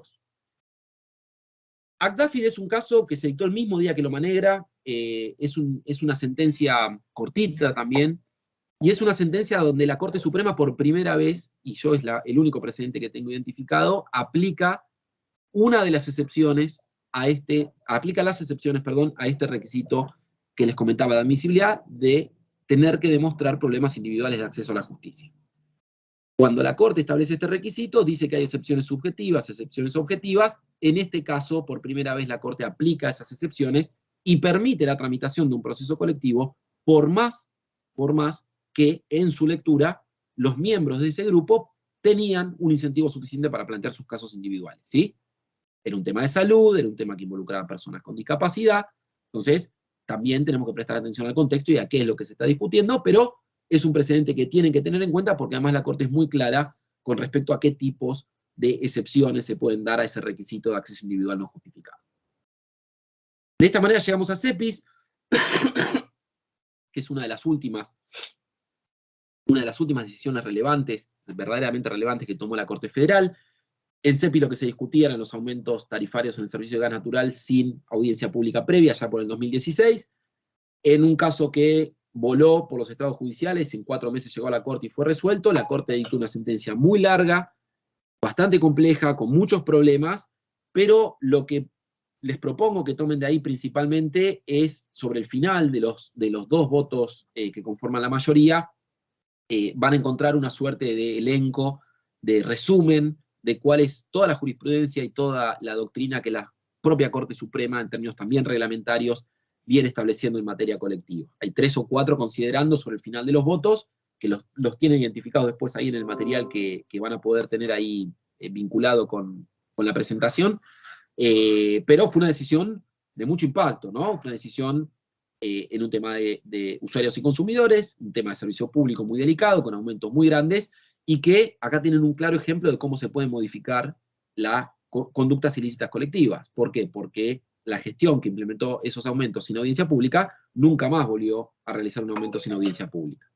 ¿Sí? Entonces hubo un cambio en la política pública derivado de alguna manera del sogazo que se comió esa gestión con motivo de una sentencia que anuló de una manera, la verdad que difícil de justificar, pero anuló esos cuadros tarifarios para los usuarios residenciales y los mantuvo vivos para los usuarios no residenciales. Y la última de estas sentencias es Berbisky II. Berbisky II es, por supuesto, la misma causa Berbisky. Después de estar 2 años en la ejecución de sentencia, allá por el año 2007, la Suprema Corte de la Provincia dijo: Berbisky está agotado en instancia jurisdiccional, esto está terminado. Por supuesto que esto no era así, la situación de las personas privadas de su libertad, de hecho, era posiblemente peor para ese momento. Y esto generó una serie de incidencias, de planteos, y terminó generando un planteo del Consejo de Defensores de la Provincia de Buenos Aires, que logró que el caso llegue a la Corte Suprema de Justicia de la Nación. La Corte lo tuvo más de 7 años en espera este caso, y digo que logró que llegue el de Consejo de Defensores porque de alguna manera fueron los que se pusieron a empujar esto para que se volviera a despertar Berbisky. Y Berbisky también se volvió a despertar por el contexto de pandemia, porque la Corte también le había llegado para ese momento la causa Altuve, que era otro habeas corpus colectivo, que lo que pedía, y como casación había ordenado, de hecho, era la toma de medidas alternativas a la prisión para personas detenidas, privadas de su libertad por delitos leves. La Corte de la Provincia terminó revocando esa decisión, terminó en queja el expediente en la Corte Federal, y la Corte Federal, con todo esto arriba de la mesa, dijo: bueno, reactivemos Berbisky, dictó esta sentencia de mayo del año pasado, le dijo a la Suprema Corte de la Provincia algunas cosas importantes. La más importante de todas es: esto no está terminado, acá claramente hay un problema estructural, y la orden de que cada uno vaya a litigar su caso frente a sus jueces de ejecución penal es una orden que rompe con el patrón estructural que yo le di a este caso, y por tanto es una orden que debe ser revocada, y mandó a devolver el expediente a la Suprema Corte para que implemente medidas necesarias para avanzar otra vez en la ejecución de una sentencia estructural muy compleja por todo lo que involucra. De hecho, la Suprema Corte de la Provincia de Buenos Aires trabajó durante un año con las partes involucradas en el proceso, hubo mesas de diálogo, hubo reuniones, se crearon protocolos, y hace muy poco, hace cosa de 2 meses y medio, debe ser, o 3 meses, la Suprema Corte de la Provincia lo que hizo fue dictar una sentencia muy interesante que lo que hizo fue aprobar un plan de cumplimiento de la sentencia. Se organizó toda una estructura con distintos indicadores, con distintos objetivos, con algunas órdenes muy específicas y otras órdenes más generales, pero se aprobó un programa de cumplimiento de sentencia y se generó adentro del organismo una microinstitucionalidad, como le llama Lorenzetti estas cosas, una suerte de área específica para avanzar con la ejecución de esta sentencia puntual, de esta sentencia particular. Fíjense de lo que estamos hablando, ¿no? Creación de áreas orgánicas para implementar sentencias. Eso les da una pauta, de alguna manera, de la magnitud y de la complejidad de los temas que hay que enfrentar. Con eso terminamos con los precedentes. En materia regulatoria, solamente contarles los títulos, les repito, el material les va a quedar y está todo enlazado para que puedan visitar los documentos y verlos por ustedes mismos, pero fíjense la evolución de la Corte del 2003 al 2016, en 13 años. Y en los fundamentos de todas estas acordadas, de todas, palabras más, palabras menos, pero los principios y las directrices políticas que guiaron estas regulaciones giran todas en torno a 4 o 5 ideas fuerza. Procesos colectivos, la necesidad de tramitar estos procesos de interés público de otra manera, transparencia, participación ciudadana, rendición de cuentas del Poder Judicial frente a la sociedad. Primero, ya en el 2003, se permitió que se le dé trámite diferenciado a ciertos casos de trascendencia institucional. En el 2004 se reguló la figura de amigos y amigas del tribunal para permitir que expertos y expertas participen de la discusión, algo que en la provincia de Buenos Aires, por suerte, tenemos sancionado por ley, que luego la Suprema Corte también se ocupó de regular, cuanto menos de la misma manera que acá, para trabajar frente al Superior Tribunal. En el año 2007 reguló las audiencias públicas, fruto de órdenes de gestión que había dictado en la causa Mendoza, en esta causa ambiental, reguló audiencias públicas informativas, probatorias y conciliatorias para darle otro tipo de debate público justamente a cuestiones que son públicas y que nuestro proceso tradicional no nos daría en principio herramientas para discutir de esta manera. En el 2009 creó una unidad de análisis económico, lisa y llanamente orientada a medir el impacto económico de su decisión. Fíjense la importancia que le da la Corte, cómo la Corte veía viendo ya desde aquel entonces la relevancia de empezar a atender estas causas de otra manera.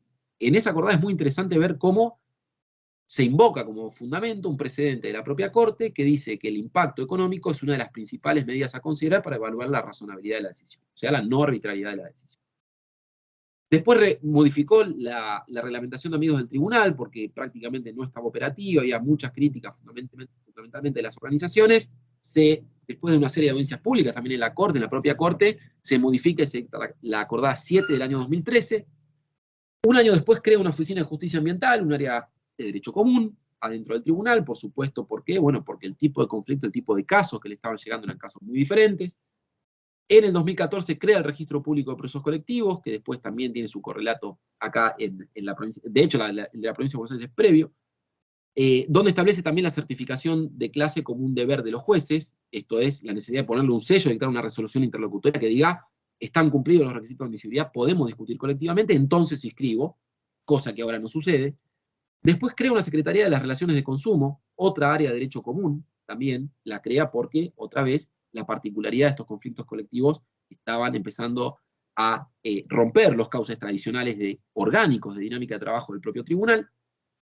Después crea una Secretaría de Comunicación y Gobierno Abierto, también percibiendo la importancia de comunicar de otra manera su trabajo nuevamente. ¿Y esto por qué pasa? Porque cuando resolvían los casos, porque se chocaba una vaca con la responsabilidad de los peajes, antes de redefinir la noción de causa civil, no.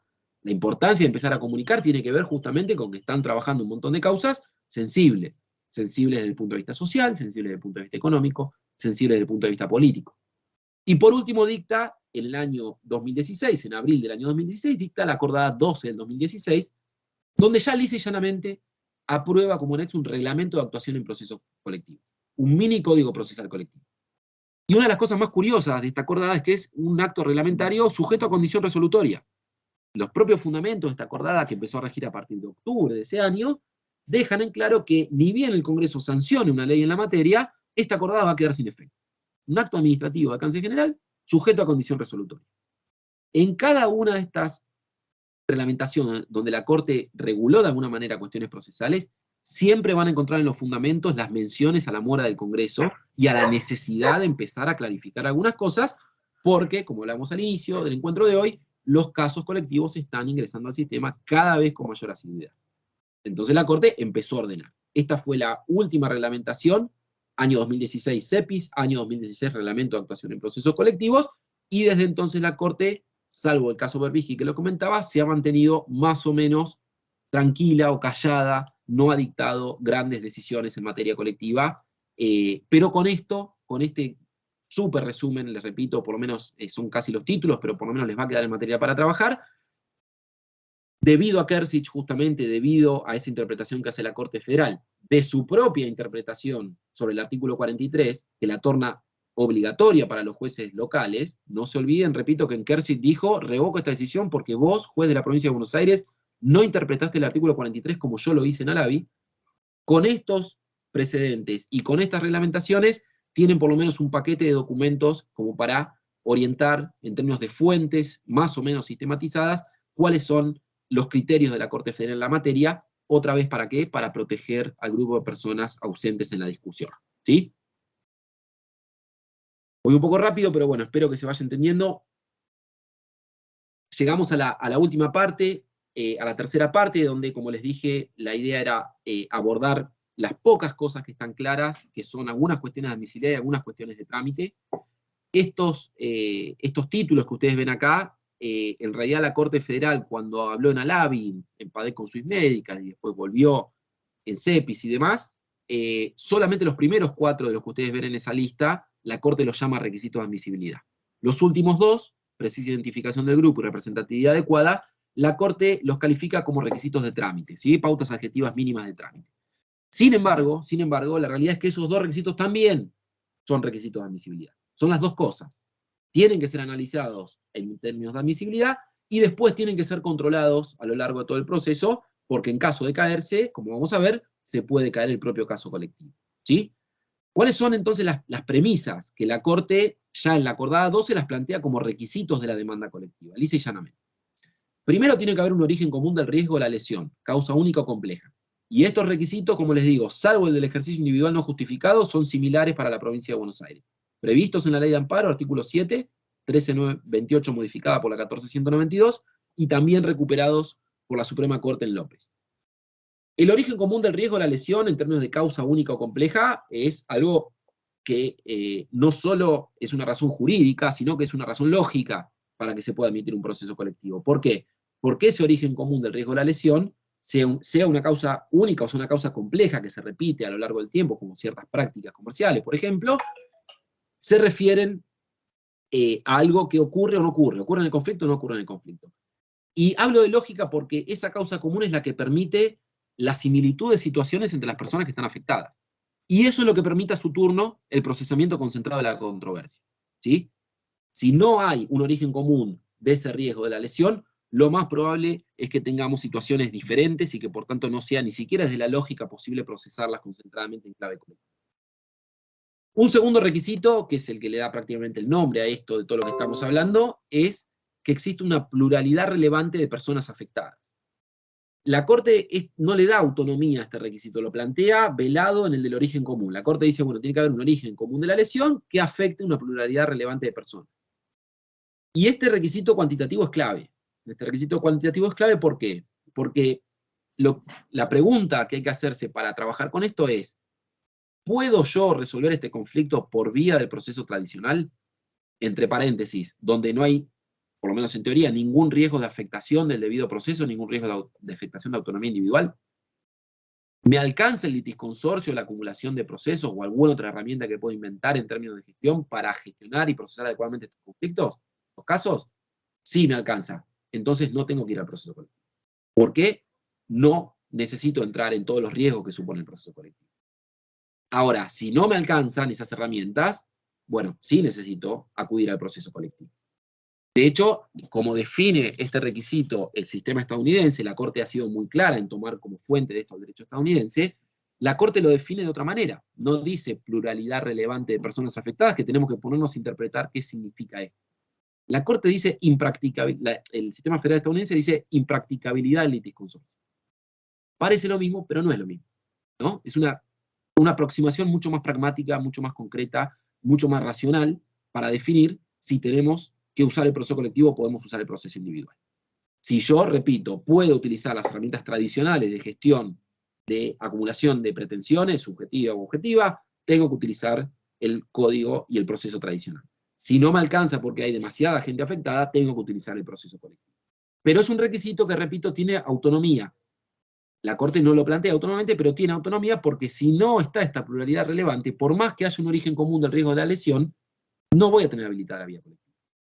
Si chocamos 5 personas en un auto, tengo un origen común de la lesión, puede ser que tenga lesiones similares, una situación homogénea, por lo menos en términos de causa, pero claramente no voy a tener que acudir a un proceso colectivo para gestionar.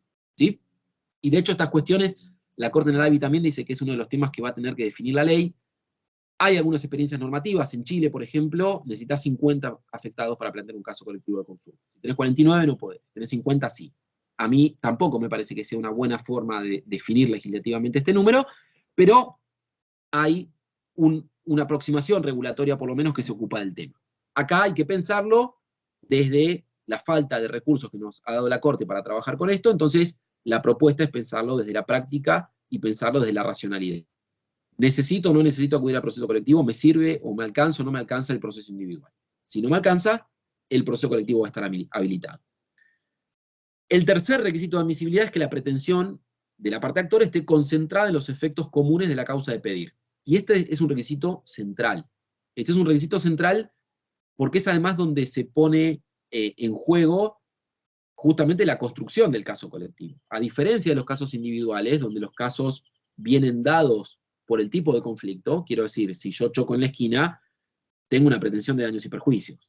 Podré discutir y podré modificar y podré tener algún rubro más, menos, algún rubro diferente, pero la discusión va a ser una discusión de responsabilidad civil pura y dura.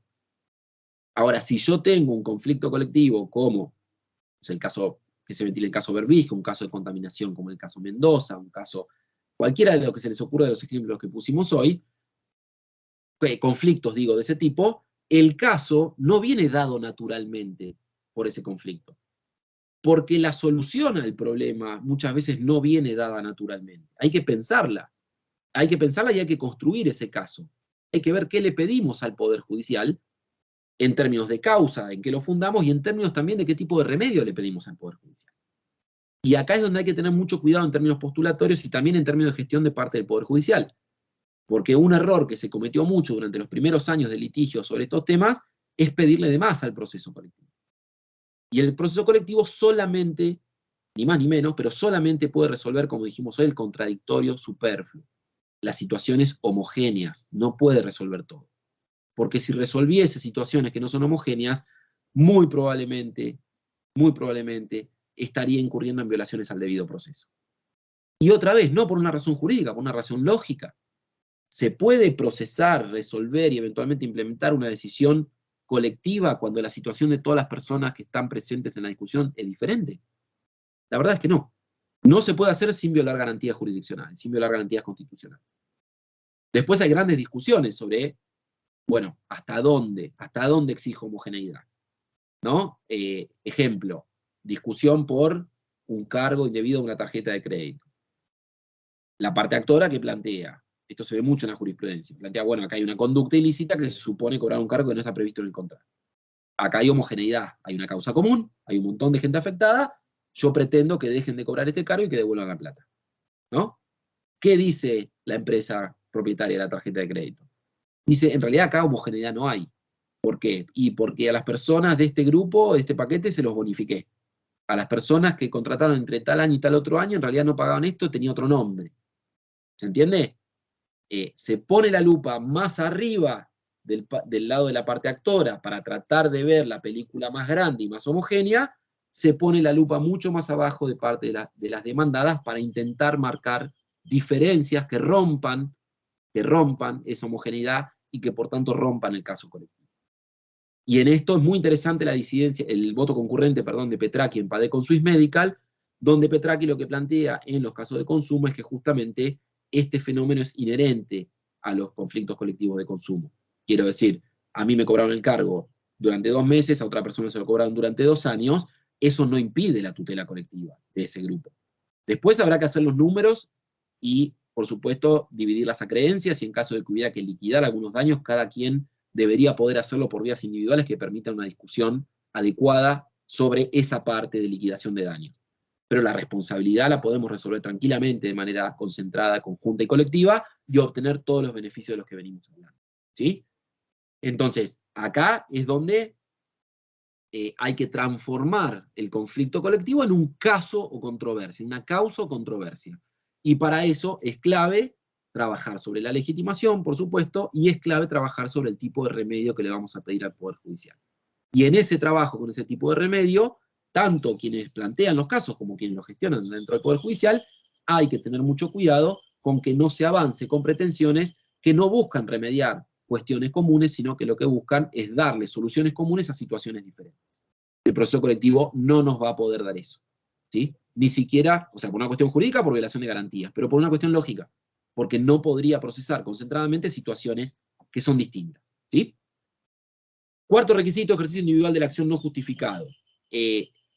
Algo dije ya sobre esto, es un requisito inconstitucional, es un requisito que hemos mencionado mucho con José Salgado, con Leandro Giannini, hemos escrito sobre esto también, y es un requisito que la Suprema Corte de la Provincia en López, 4 años después de la ley de amparo, interpretando la propia ley de amparo, no reconoció como exigible, pero es un requisito que, como les digo, lo que hizo fue convertir una de las finalidades de los procesos colectivos en un requisito necesario de admisibilidad, limitando, por ejemplo, la herramienta procesal colectiva para el litigio de daños masivos.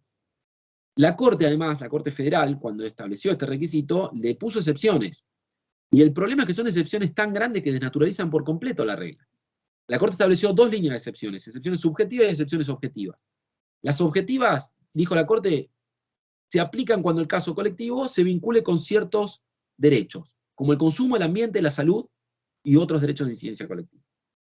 Y por otro lado, las excepciones subjetivas dice que también se va a permitir el planteo colectivo y la tramitación colectiva del tema, aun cuando haya interés individual suficiente para acceder al sistema, cuando las personas que conforman el grupo pertenecen a grupos tradicionalmente relegados o débilmente protegidos, ¿no? Los anteriormente denominados grupos desaventajados, personas en situación de vulnerabilidad. ¿Por qué les digo que desnaturaliza la regla? Porque la enorme mayoría de los casos colectivos son de consumo, ambiente y salud. Y los muy poquitos que puedan quedar afuera, la mayoría van a incluir personas en situación de vulnerabilidad, ¿sí? Y personas en situación de tutela preferentes, personas discriminadas que disparan también el estándar de aplicación de escrutinio estricto. Entonces, la verdad que la Corte con esto lo que hizo fue ganar una gran discrecionalidad, estableciendo un requisito de admisibilidad que aplicó muy pocas veces y que cuando lo aplicó mal.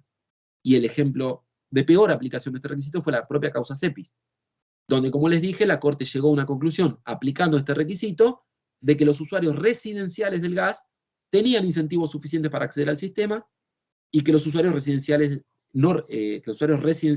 del gas no tenían suficiente incentivo. Entonces, ¿qué hizo? Los usuarios no residenciales, como cumplían con este requisito, quedaron adentro del caso y se vieron beneficiados de la sentencia. Los usuarios no residenciales, empresas y demás, que no cumplían con este requisito, se quedan afuera del caso colectivo, por tanto la sentencia no nos beneficia. Y de esa manera quedó un acto administrativo de alcance general, válido para algunos, inválido para otros. Lo cierto es que es un requisito muy problemático, que, repito, la Corte ha sido muy inconsistente en su aplicación y bastante contradictoria, y que genera problemas de acceso a la justicia serios, porque impide al proceso colectivo cumplir además con todas esas otras finalidades de las que hablamos al inicio de la conversación. Estos 4 son los requisitos que la Corte plantea propiamente como de admisibilidad. Les dije que también plantea requisitos de trámite, 2 de los cuales también son requisitos de admisibilidad. La precisa identificación del grupo afectado. Les adelanté hoy que la Corte dijo en lo manera que es crítica, y crítica porque, como les adelanté hoy, pero todavía no los habíamos visto, no permite revisar, si yo no tengo una buena definición de la clase, no puedo revisar ninguno de estos 4 primeros requisitos de admisibilidad que vimos. No puedo saber si el origen de la lesión es común, no puedo saber si efectivamente hay una pluralidad relevante de personas afectadas, no puedo analizar si la pretensión está concentrada, y no puedo saber si hay efectivamente problemas o no de acceso al sistema. Necesito tener bien definida la clase. Y esto, por supuesto, que es un requisito de admisibilidad, del cual depende ni más ni menos que la lectura de los otros requisitos de admisibilidad. Entonces hay que ponerlo en esta lista, no es solo una cuestión de trámite. Y después la representatividad adecuada, que es un requisito central en términos de debido proceso. En el sistema estadounidense está reconocido como el principal recaudo y reaseguro procesal en términos de debido proceso, que lo que implica es controlar la idoneidad del representante. Y acá retrocedo y me detengo 2 o 3 minutos porque esto es importante. Yo les dije que una de las cosas que hizo la Corte en Alavi, antes, yo les planteé que la legitimación colectiva en nuestro sistema lo que exige es un reconocimiento, una habilitación abstracta en términos normativos, ¿sí? Que la Constitución, una ley orgánica, diga que determinada persona puede promover procesos colectivos. Eso es una legitimación colectiva en abstracto, ¿sí? Ahora, muy diferente es la legitimación colectiva en concreto, en un caso concreto. Que una asociación de protección del medio ambiente tenga un objeto estatutario debidamente constituido y diga que defiende el medio ambiente, ¿la habilita como legitimada colectiva? En abstracto la respuesta es sí, claramente sí, porque nuestra jurisprudencia, el único análisis que viene haciendo de las organizaciones tiene que ver con su objeto estatutario. Bueno, una vez que analiza el objeto estatutario, cumple con esto, está legitimada en abstracto. Pero muy diferente es que esa asociación pueda llevar adelante una buena defensa, es una idónea representante en un caso concreto.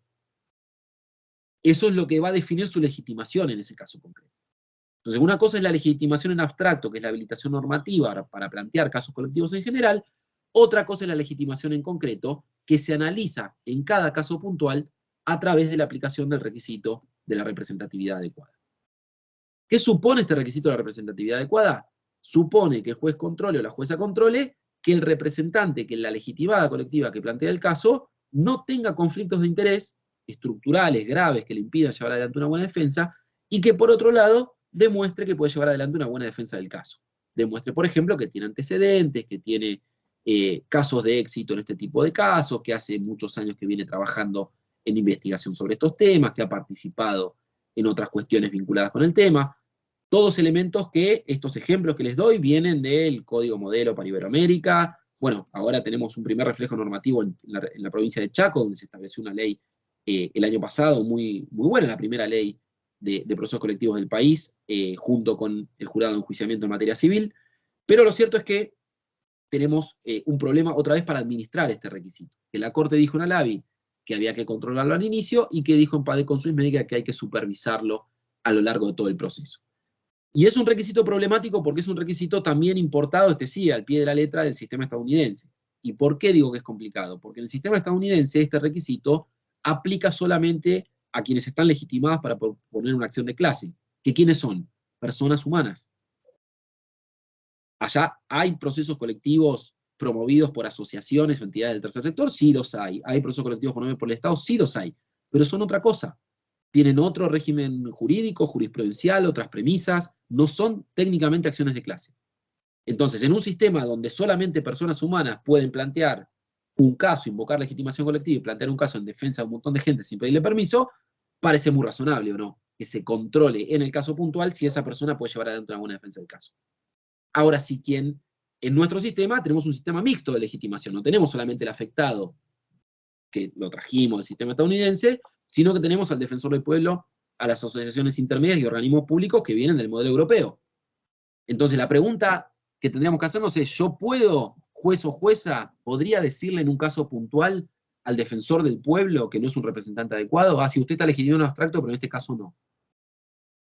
Mi propuesta para pensar siempre esto es que sí, que hay que exigírselo incluso al Ministerio Público, incluso al defensor del pueblo. ¿Por qué? Porque otra vez, los anteojos interpretativos tienen que estar siempre mirando la protección del debido proceso de los miembros del grupo. Y si bien son situaciones que podrían calificarse casi de laboratorio o académicas, lo cierto es que puede haber situaciones donde, por ejemplo, la defensora del pueblo tenga una vinculación personal con el director de la empresa que tiene que demandar. Entonces, hay situaciones que permitirían aplicar esto y que, otra vez, la premisa es cuidar los intereses de las personas ausentes del proceso. Por supuesto que esto admite también soluciones regulatorias de distinto tipo. Y de hecho, en el anteproyecto de la Provincia de Buenos Aires lo planteamos en estos términos. Esto es, si viene una persona humana como cualquiera de nosotros, bueno, sí, tendrá que demostrar que puede llevar adelante una buena defensa del caso. No alcanza con decir, soy afectado, me habilita el artículo 43 o el 20 de la provincia. Por otro lado, si viene un organismo público o una entidad del tercer sector, la norma podría presumir esa representatividad. ¿Sí? ¿Cómo no vamos a presumir que el Ministerio Público, o el Defensor del Pueblo, o una organización debidamente inscrita y controlada por el Estado, va a ser una buena representante? Pero tiene que ser una presunción que admita prueba en contrario. Y que si plantea una disputa sobre esto, el juez va a tener que resolver. Y que si el juez o la jueza encuentra que no hay una representación adecuada, va a tener que tomar medidas de gestión para integrar de alguna manera esa representación, para convocar a otros legitimados. Hay distintas herramientas, pero siempre con el objetivo de ¿qué? De proteger el debido proceso de las personas que están ausentes y en cuyo nombre se están planteando estos casos sin pedirles permiso. Y así llegamos al final, que serían puntualmente las cuestiones de trámite. La Corte habla de identificación de la clase, representatividad adecuada, también son de trámite, pero principalmente de admisibilidad. Y se refiere en términos muy concretos de trámite, esto solo los títulos, habla de publicidad y de notificaciones. Y todo esto, por supuesto, que exige otro tipo de gestión del caso, que ya lo planteamos un poco al inicio, no me quiero repetir con esto, pero sí volver sobre el final a tener en cuenta de que en estas cuestiones de trámite es donde más se necesita esa gestión judicial y donde más espacio hay además para avanzar en esa gestión judicial. ¿Por qué? Bueno, porque también la Corte en esto nos dio algunos estándares. Dijo que las notificaciones tienen que ser, y la publicidad tienen que ser razonables, tienen que ser adecuadas, pero son todos conceptos jurídicos indeterminados que exigen llenarlos de contenido.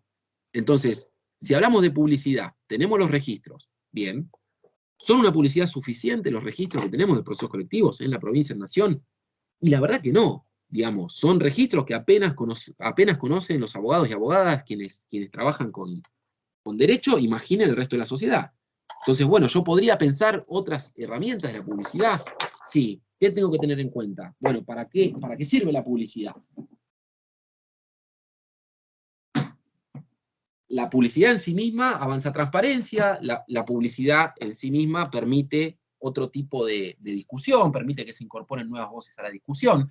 Entonces, bueno, tal vez no me alcance con el registro, tal vez yo pueda operativizar órdenes de gestión que vayan a darle más trámite a esto. Por supuesto que tendré que ver el tema de los costos, quién los va a pagar, cómo se asignan, el tema de los medios. Y esto se ve mucho más claro todavía con las notificaciones. Digamos, en qué momento, cuándo, cuántas notificaciones, para qué. La Corte en el para qué fue muy claro. Con respecto a la publicidad, la Corte Federal dijo que era para evitar litigios repetitivos y superpuestos. Error, craso error. Al contrario, la publicidad sirve para multiplicarlos más.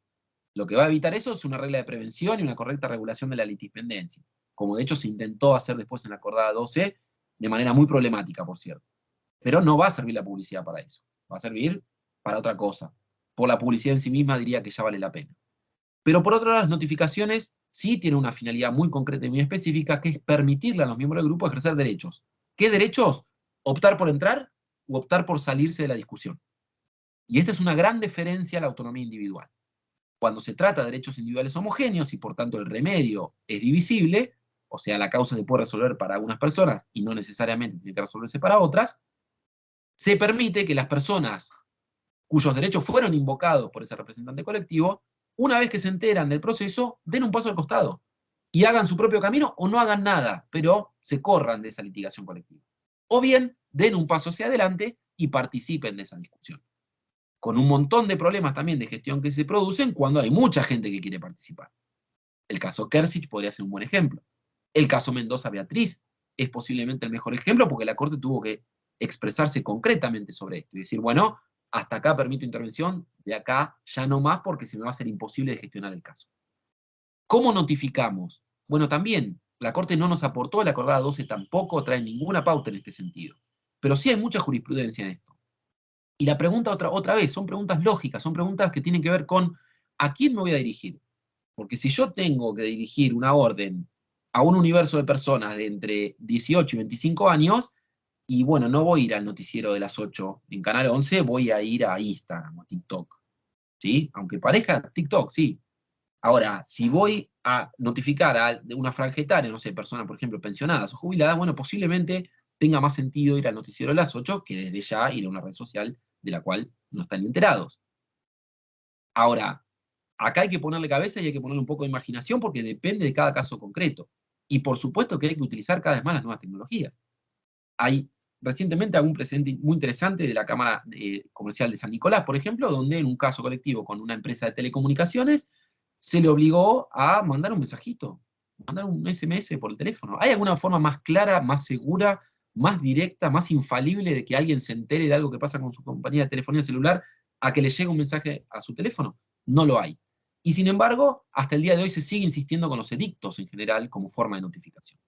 Entonces, con respecto a esto, yo diría, tanto en términos de publicidad como de notificación, tenemos que romper con la ficción de los edictos, que nunca sirvió para nada, que siempre fue una válvula de reaseguro, de cierre de ciertos sistemas, pero nunca sirvió para nada real, mucho menos en este caso.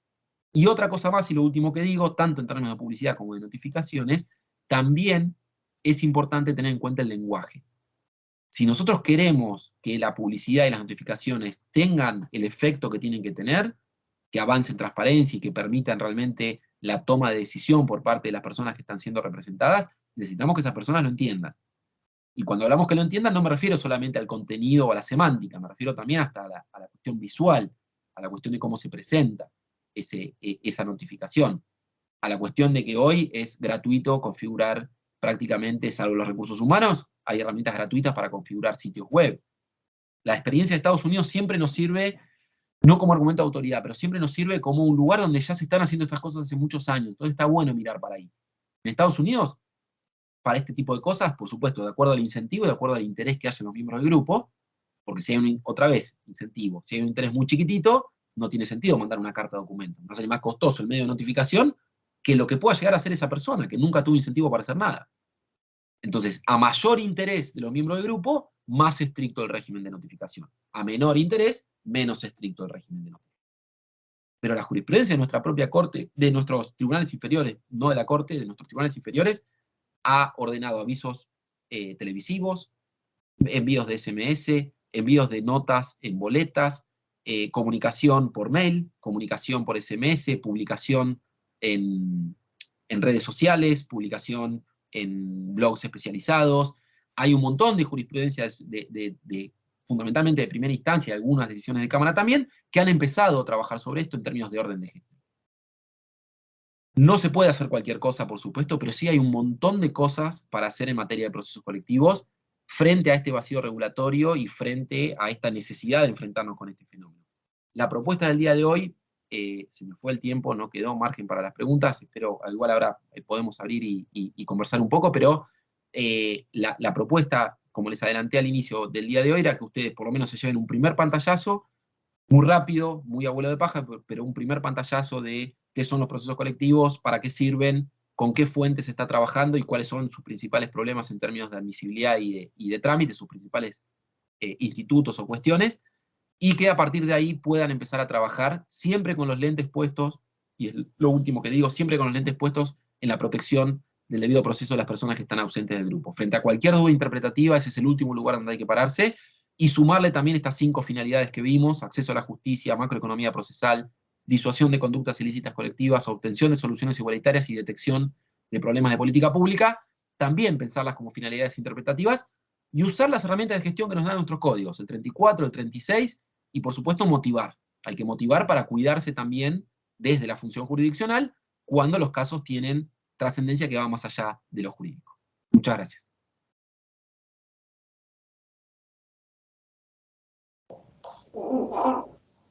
Bueno, Francisco, muchísimas gracias por la exposición, por la claridad de tus conceptos y bueno, por las herramientas que nos has brindado, no solo por eso, sino también por toda la información que has compartido. Aprovecho para recordarles a los asistentes y a las asistentes que, que pueden solicitar el PowerPoint que compartiste en la dirección de correo que puse en el chat. Y también para avisar que esta videoconferencia está siendo grabada, entonces la grabación va a estar disponible en el canal de YouTube del Instituto de Estudios Judiciales, por lo tanto, si la quieren rever algunas cuestiones o si quieren compartir con sus colegas. Dejamos el espacio abierto por si alguno quiere hacer alguna consulta, puede ya sea levantando la mano o activando su micrófono.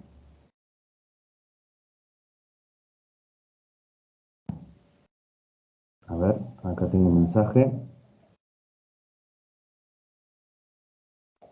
Ahí está.